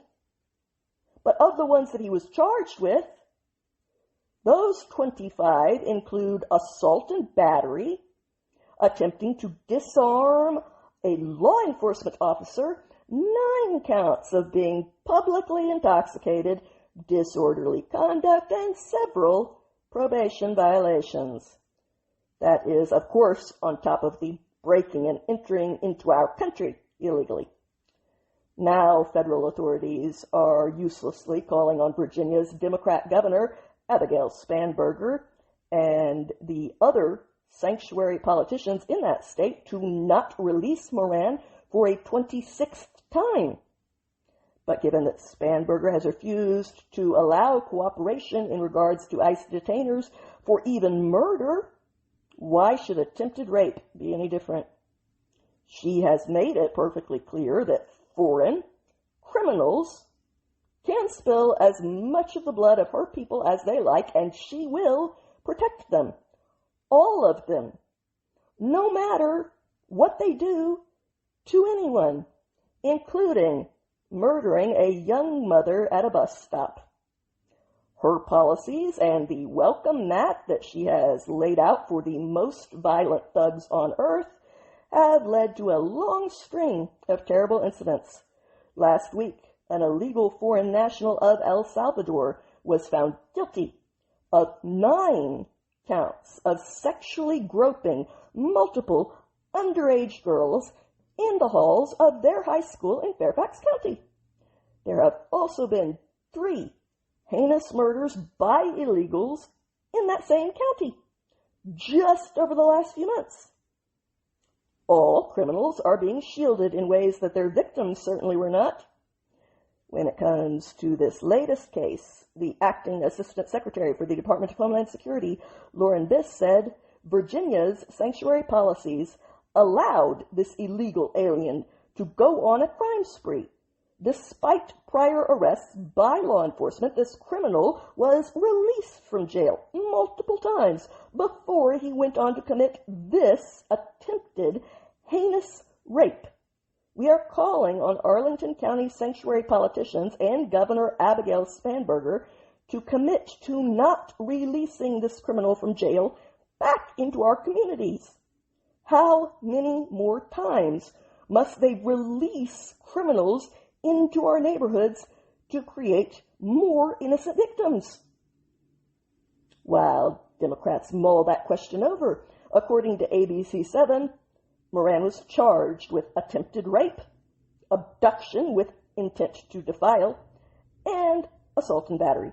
He is being held without bond for now. Meanwhile, in Britain, they were dealing with the consequences of their own political stunts. The BBC reported on Wednesday, "Look at you! trying your hand at real journalism again instead of biased propaganda? Good for you. They reported that legal advisors have been telling immigrants and illegals from Muslim countries to pose as being gay, even though they're not, so that they will be granted asylum, with some lawyers going so far as to actually coach the migrants on how to fabricate gay photographs of themselves and helping them come up with false backstories that will support their lies. The BBC's undercover investigation exposed how legal advisors are raking in big amounts of cash by helping Pakistanis and Bangladeshis apply for asylum that they do not actually qualify for by falsely claiming to be gay, which would put them at risk of persecution in their home countries, meaning that they get in on the asylum grounds that are meant for real asylum seekers in real danger. And I would just point out, abuses like these are going to lead to the British people deciding not to take in any asylum seekers. And then real persecuted people will die. And that will be on you scammers. And you can live with the blood that will be on your recklessly manipulative, profiteering hands, O compassionate ones. One BBC reporter went undercover to a meeting that was organized by a group that has the gall to claim that it supports gay and lesbian asylum seekers, by which they mean this scam. Around 175 people attended that meeting, which was put on by the Worcester LGBT, but none of them actually were lesbian or gay, apparently. According to the BBC, one man even told them, quote, "Most of the people here are not gays." Another man replied, "Nobody is a gay here. Not even 1% are gay. Not even 0.01% are gay." That BBC reporter had posed as a migrant who was seeking asylum, and in that capacity, he met multiple times with an advisor for the Worcester LGBT named Tunisia. For their very first meeting, the reporter met with her at Tunisia's house and was then invited to her bedroom to chat. That is where I have all of my talks with random men from other countries that I have just met for business reasons. Tunisia sat on her bed as she told the undercover journalist that he should claim to be a gay man when he applied for asylum. The reporter quickly informed Tunisia that he wasn't gay. Tunisia replied, "Listen to me. There is nobody who is real. There is only one way out in order to live here now, and that is the very method everyone is adopting. At the moment, there is only one route from where you can get a visa, and it is open. It is the asylum visa. It is on human rights, and it is called gay case or same sex. There is no hope for any other visa." So, rather than playing by the rules and respecting the fact that her fellow citizens have a right to a say in these decisions too, Tunisia decided that she was queen of the Isle of the Mighty, and as such, that entitled her to commit crimes in order to get her own way, because she's the only one that matters. And like I said, Tunisia, when actual gay people die in these countries, unable to get asylum visas, because of your manipulation and abuses, I hope that their faces haunt your dreams. Tunisia stressed to the undercover reporter that he would have to convince the UK government that his lies were true in his asylum claim, and that he would do this by memorizing a made-up story and coming up with fake gay photos, saying The approach we will take is this. I will fully prepare you for the interview by compiling a comprehensive package for you, including photographs of you at clubs, various other places, various other pieces of supporting evidence, and an organizational letter and additional letters of support so that you are completely ready when I send you in. The cost of her law-breaking legal advice came out to 2,500 British pounds, or $3,385 here in the good old US of A. But Tunisia wanted it to be noted that her price would increase if the UK government rejected the false asylum claims that she made up, and the case had to be appealed. The phony asylum seeker then asked about his wife, who he claimed was still in Pakistan, and asked how to get her in. Tunisia told him, if you call her here, then we will apply for her asylum as well. Once she's here, we can make her a lesbian. Apparently she's a big Kathleen Kennedy fan. According to the BBC report, this lying LGBT scam could bring in as much as £7,000 or $9,480 per case for these slimy legal firms. The BBC also interviewed one man who had arrived in Britain from Pakistan in 2011, coming on a student visa. When his visa expired, he sought help from a lawyer who advised him to lie and claimed to be gay, even though that was not true, and he had been living in the country as a straight man. The lawyer also advised him to back up this lie by attending pride marches and gay clubs to bolster his false story. In that case, the migrant's attempts at asylum was unsuccessful, and he moved back to Pakistan. That migrant, however, told the BBC that 3 of his friends from Pakistan successfully obtained asylum in Britain by lying about their sexuality. The United Kingdom has seen a massive spike in Muslim migrants in the past decade, and hundreds of those migrants have claimed LGBT status in order to have any grounds for their asylum claims. Britain's Home Office reported that 578 Pakistanis claimed to be LGBT in their asylum claims just in 2023 alone. Another 175 asylum seekers from Bangladesh and 103 from Nigeria also claimed to be members of the LGBT. You know, the people that they actually want to throw from rooftops. Good luck with this, chickens for KFC. Back over here, Tennessee apparently had enough of Pride Month, and this year they will celebrate June as Nuclear Family Month. Tennessee's Republican governor, Bill Lee, signed a resolution recently that designates June as a month for his state to celebrate the nuclear family, which the resolution defined as being one husband, one wife, and any biological, adopted, or foster children that they have and care for together. That resolution soared through the state's legislature, which is dominated by conservatives, clearing the House last year by 72 to 18 and passing the Senate 26 to 4 last month. That resolution affirmed that this familial structure has been the bedrock of society ever since the creation of the world, adding that Tennessee's values do not align with the humanistic globalist ideologies of the World Health Organization, the United Nations, and like-minded organizations, and it is our responsibility to uplift, protect, and support values that help Tennessee prosper.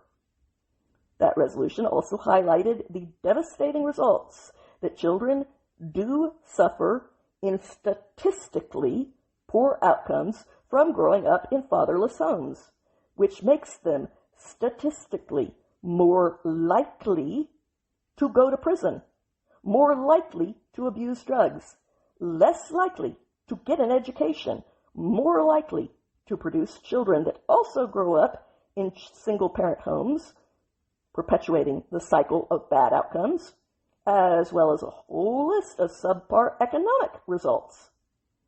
That resolution also highlighted a study from 2016, which exposed the statistical fact that out of 56 school shooters that they looked into, 82% of them were raised in an unstable family environment or without both biological parents together. Leftist organizations were, of course, outraged that Governor Lee signed this resolution last week. Only certain groups are allowed to be celebrated, and they are the only people who get to decide which ones, in their way of thinking.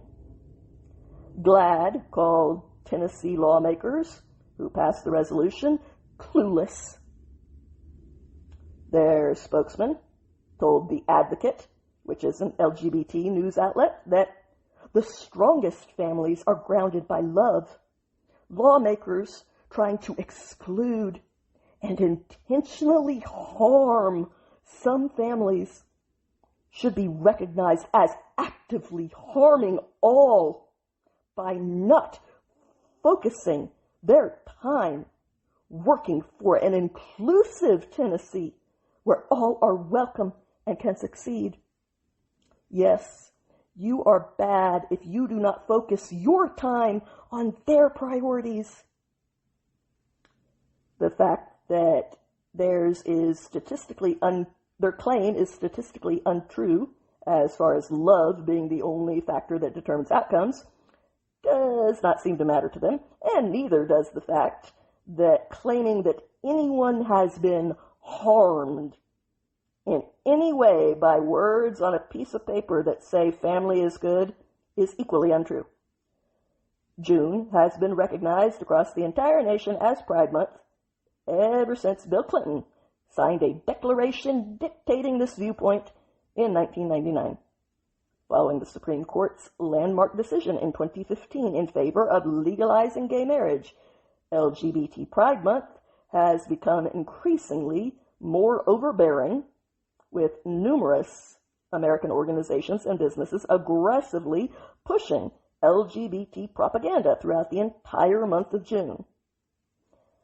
But when you keep pushing and pushing, even after you have achieved full equality a long time ago, and yet you keep pushing and pushing for more and more extreme preferential treatment, and you demand not just that others stay out of your bedroom, but that others participate in and celebrate and even worship your bedroom, eventually, even the live and let live crowd gets fed up and finally says, enough.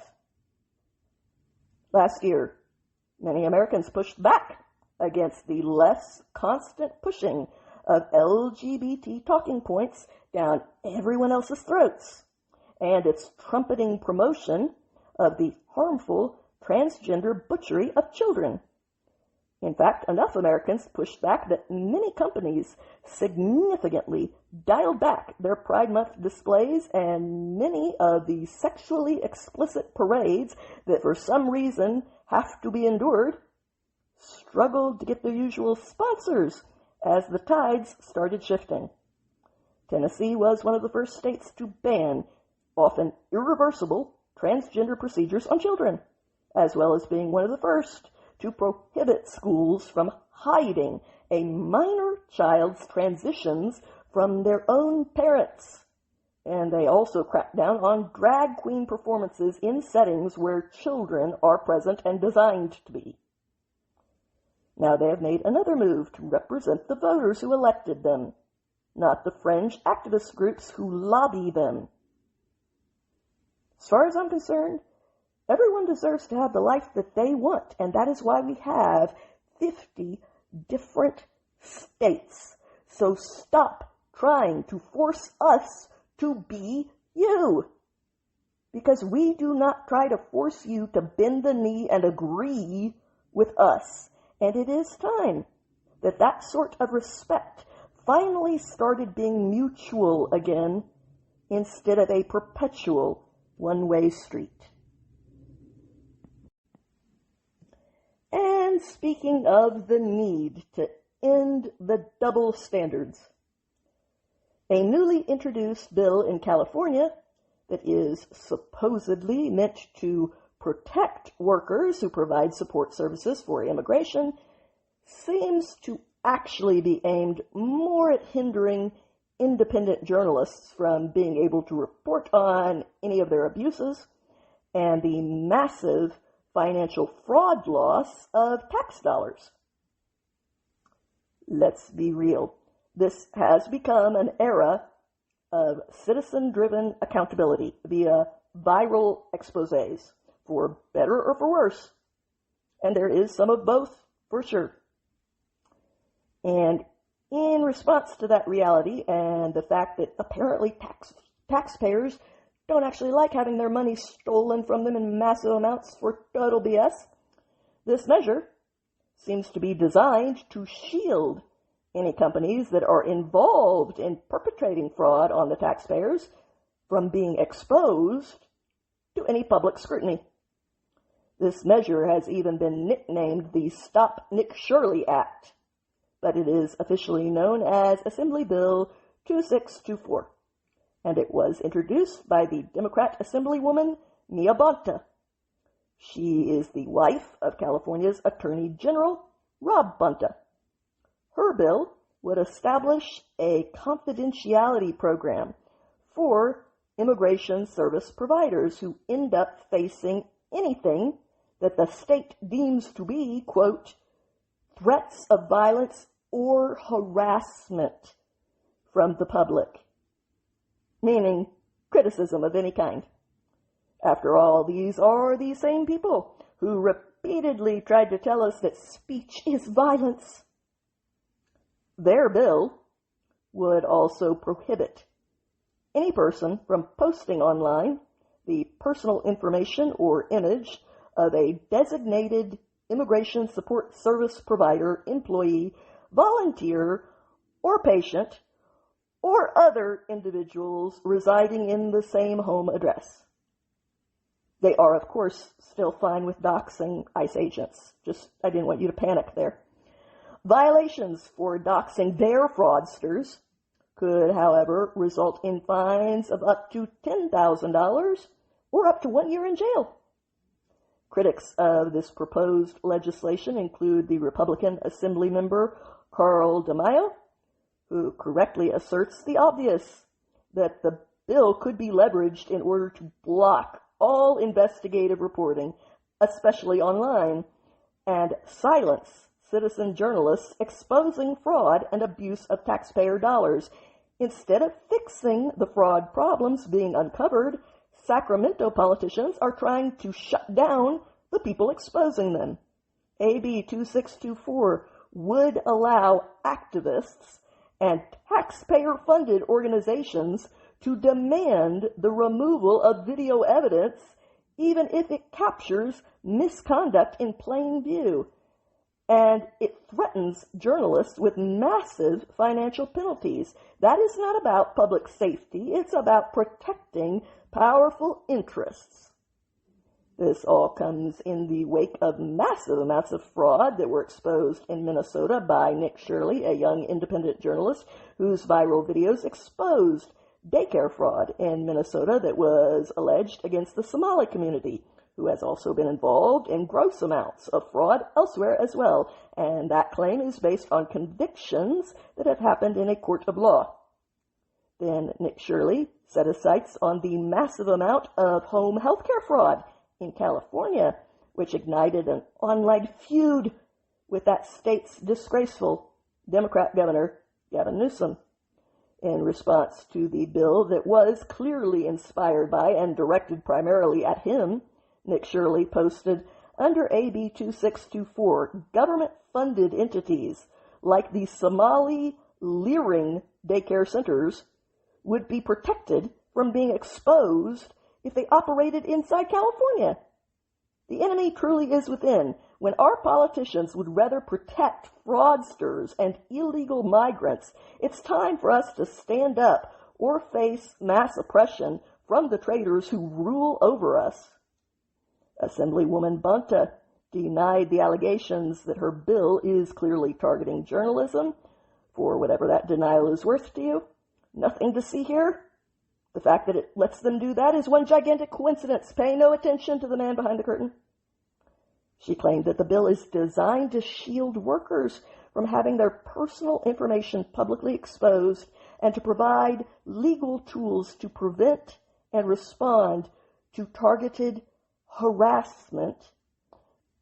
And if that really is her concern, that government workers who are doing their jobs should not have their private information doxed online, then explain to me why ICE officers are not included in this bill as people that you will also protect and whose doxers will also serve time in jail for doxing them. I smell another double standard masking ban. ICE can't mask, but also our officers can. And if I remember correctly, and I do, the Supreme Court called that discrimination and declared it to be illegal and unconstitutional. But the fact that they are fooling no one doesn't stop them from trying to performatively claim the high ground, which is always fun. So Bonta added, if MAGA can't tell the difference between journalism and doxing, that's on them. Because on my bill, there are no provisions related to journalism or fraud. This bill does not infringe on the First Amendment. Exactly. There are no provisions making an exception for journalism. And one thing we've gotten really good at spotting, sweetie, is hypocrisy. Because you people out there in Cali have been giving this country endless exhibitions of what it looks like for a while now. But keep practicing your acceptance face for the Oscars, who will no doubt nominate you 500 times for that little performance. And speaking of sick California performances, Clinton Adams, who is apparently a social media influencer and a hip-hop artist, one who is apparently known to his followers as Clinton Lord, for which I will take your word on it, was sentenced to 8 years in state prison this week. Adams was found guilty of luring women to a smoke-damaged, evacuated mansion in Pacific Palisades in the wake of last year's fires and raping them there. The 32-year-old scumbag, who took advantage of that terrible situation in order to give himself the opportunity to commit sex crimes on unwilling women, pled no contest to the sexual assault charges against him in a legal saga that began with his arrest in late 2025. This unmerited beneficiary of cheap internet fame leveraged his digital persona and a $5.3 million Mediterranean-style villa to victimize innocent people, like a soulless monster who has no shame. Adams claimed to own the luxury 4-bedroom residence with ocean views, but the truth is that it had actually been abandoned by its rightful owner due to the smoke damage that it had sustained in the devastating wildfires that ravaged LA in January of 2025, thanks to brush being left unclear and fire hydrants being left without water in them during fire season. After Adams was arrested for his vile crime, the district attorney, Nathan Huckman, stated, "These allegations describe predatory attacks carried out in an area still affected by the aftermath of the January wildfires. Taking advantage of a historic disaster and causing severe harm to 2 women is despicable. The court records and graphic testimony do indeed paint a predatory picture of Adams' premeditated actions during the summer of 2025. In one instance, the one that occurred in June, the victim testified that after a night of partying, Adams pinned her down in a room at the mansion. She repeatedly pled for him to stop, at which point Adams allegedly grabbed her throat to prevent her from screaming and proceeded to rape her. The victim eventually escaped the home barefoot, and then she sought medical treatment at UCLA Medical Center. A second assault allegedly took place 2 months later in August of 2025. That woman testified that Adams approached her on the street in Santa Monica claiming to be in the fashion industry. He invited her to the Palisades property that he was illegally occupying under the guise of watching movies there. But having lured her into a private setting, he proceeded to violently assault her in a bedroom. Adams was originally charged with 3 felony counts of forcible rape and 1 count of assault with the intent to commit rape, for which he faced a potential sentence of 90 years to life in prison. But in exchange for a refusal to admit his guilt and entering a near no-contest plea, this rapist predator is getting a paltry 8 years in prison. He will no doubt be out on parole in half that time, meaning he will serve about 2 years per rape.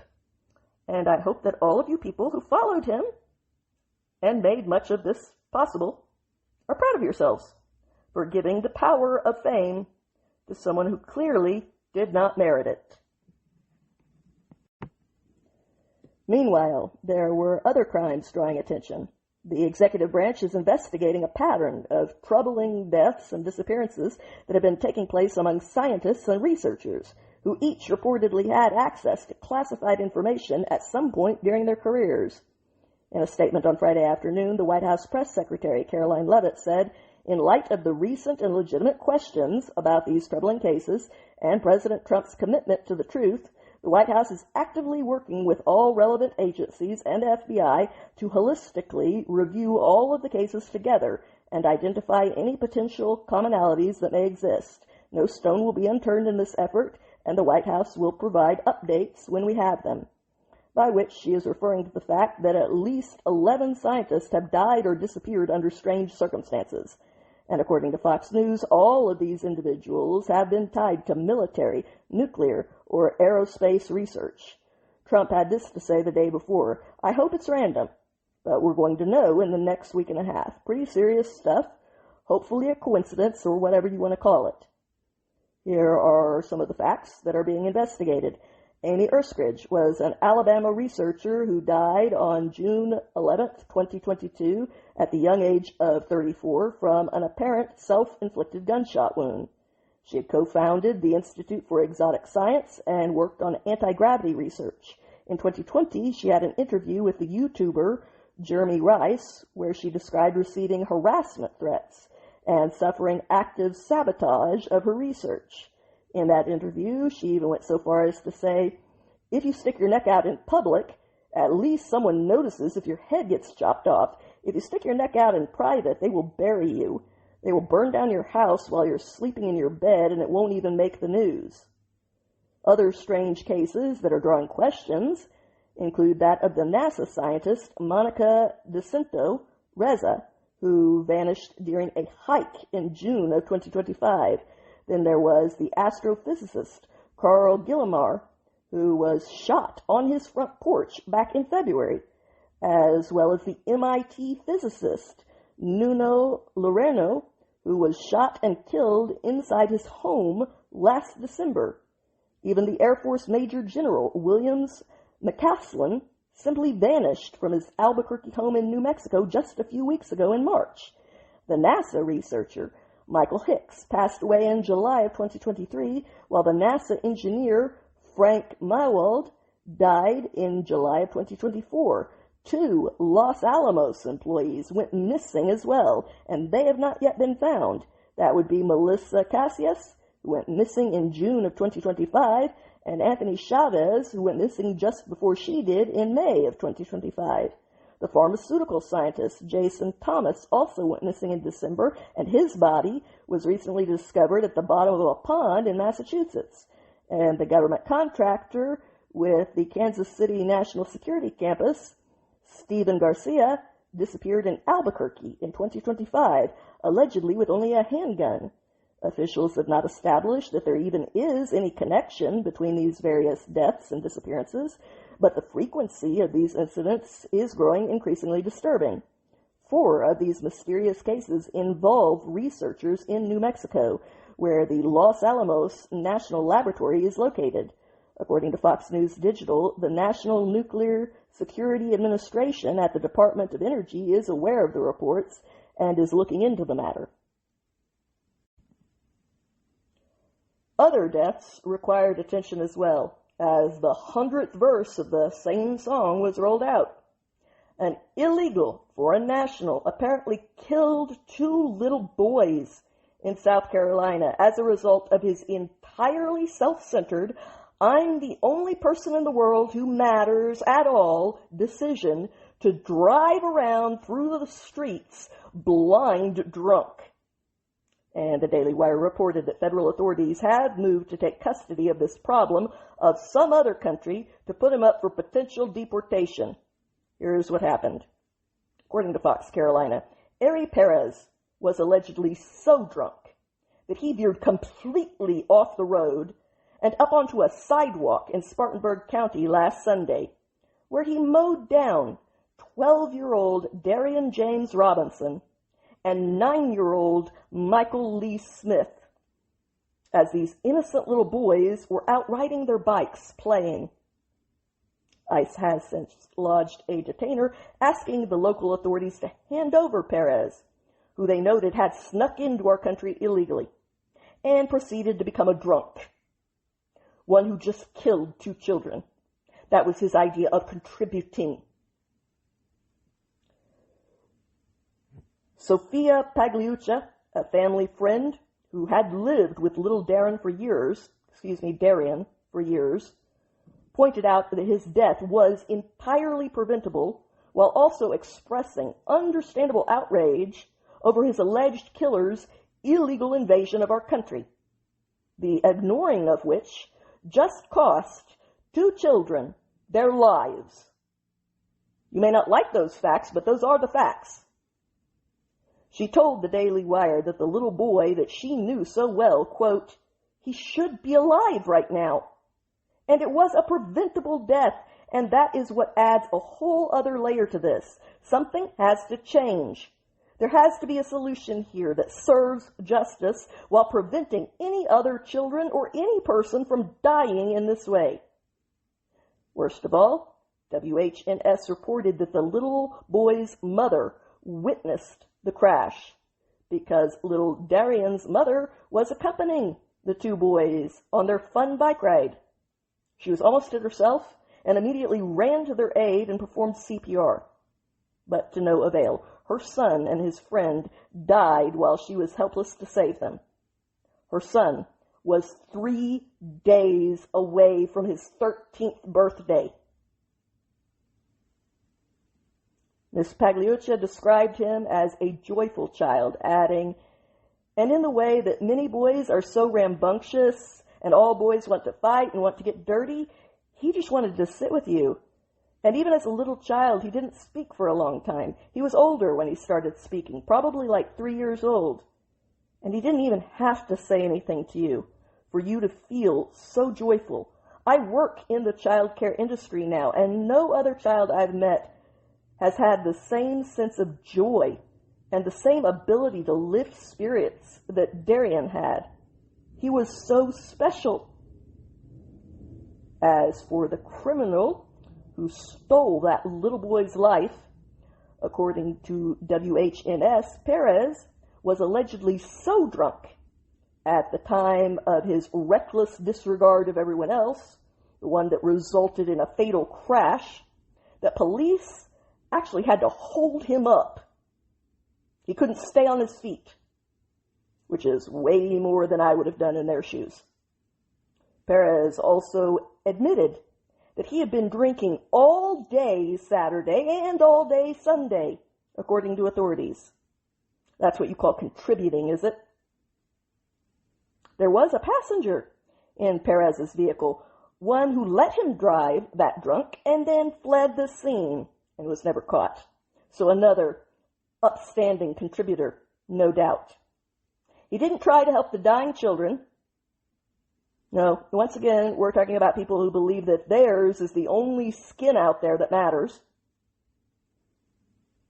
As for his worthless drunk amigo, on Monday, after being deemed a flight risk, Perez was denied bail, according to WHNS. He was charged with 2 counts of felony DUI resulting in death, as well as driving without a license. and an open container charge. That is all according to Fox Carolina. I've said it before, and I will keep on saying it. It turns out that people who don't respect the law and willfully choose to break it don't respect the law, and they willfully choose to break it. But that was not the only vehicle of death this week. Some rapper who goes by D4VD, and I'm probably mispronouncing that, but I have no idea what he's trying to indicate there, and I'm going to be real honest, I don't care. I realize you may love him, and you are allowed to. I am also allowed not to feel the same way that you do, and considering this story, I definitely don't. His legal name is David Burke. He was arrested on Thursday for murder regarding a 14-year-old girl whose body was found in his Tesla last year, dismembered.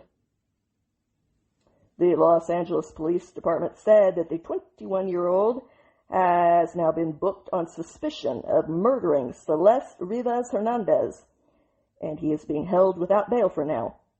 LAPD added that the case will be presented to the LA County District Attorney Office on Monday for official charges. Meanwhile, Burke's attorney denied his client's guilt in a statement to CBS, claiming that the actual evidence in this case will show that David Burke did not murder Celeste Rivas Hernandez, and he was not the cause of her death. There has been no indictment returned by any grand jury in this case, and no criminal complaint filed. David has only been detained under suspicion. We will vigorously defend David's innocence. Yeah, I remember. If it doesn't fit, you must acquit. The 21-year-old rapper initially continued touring after the gruesome remains of this child were found in his car last September. After she was publicly identified, he canceled the remainder of his tour.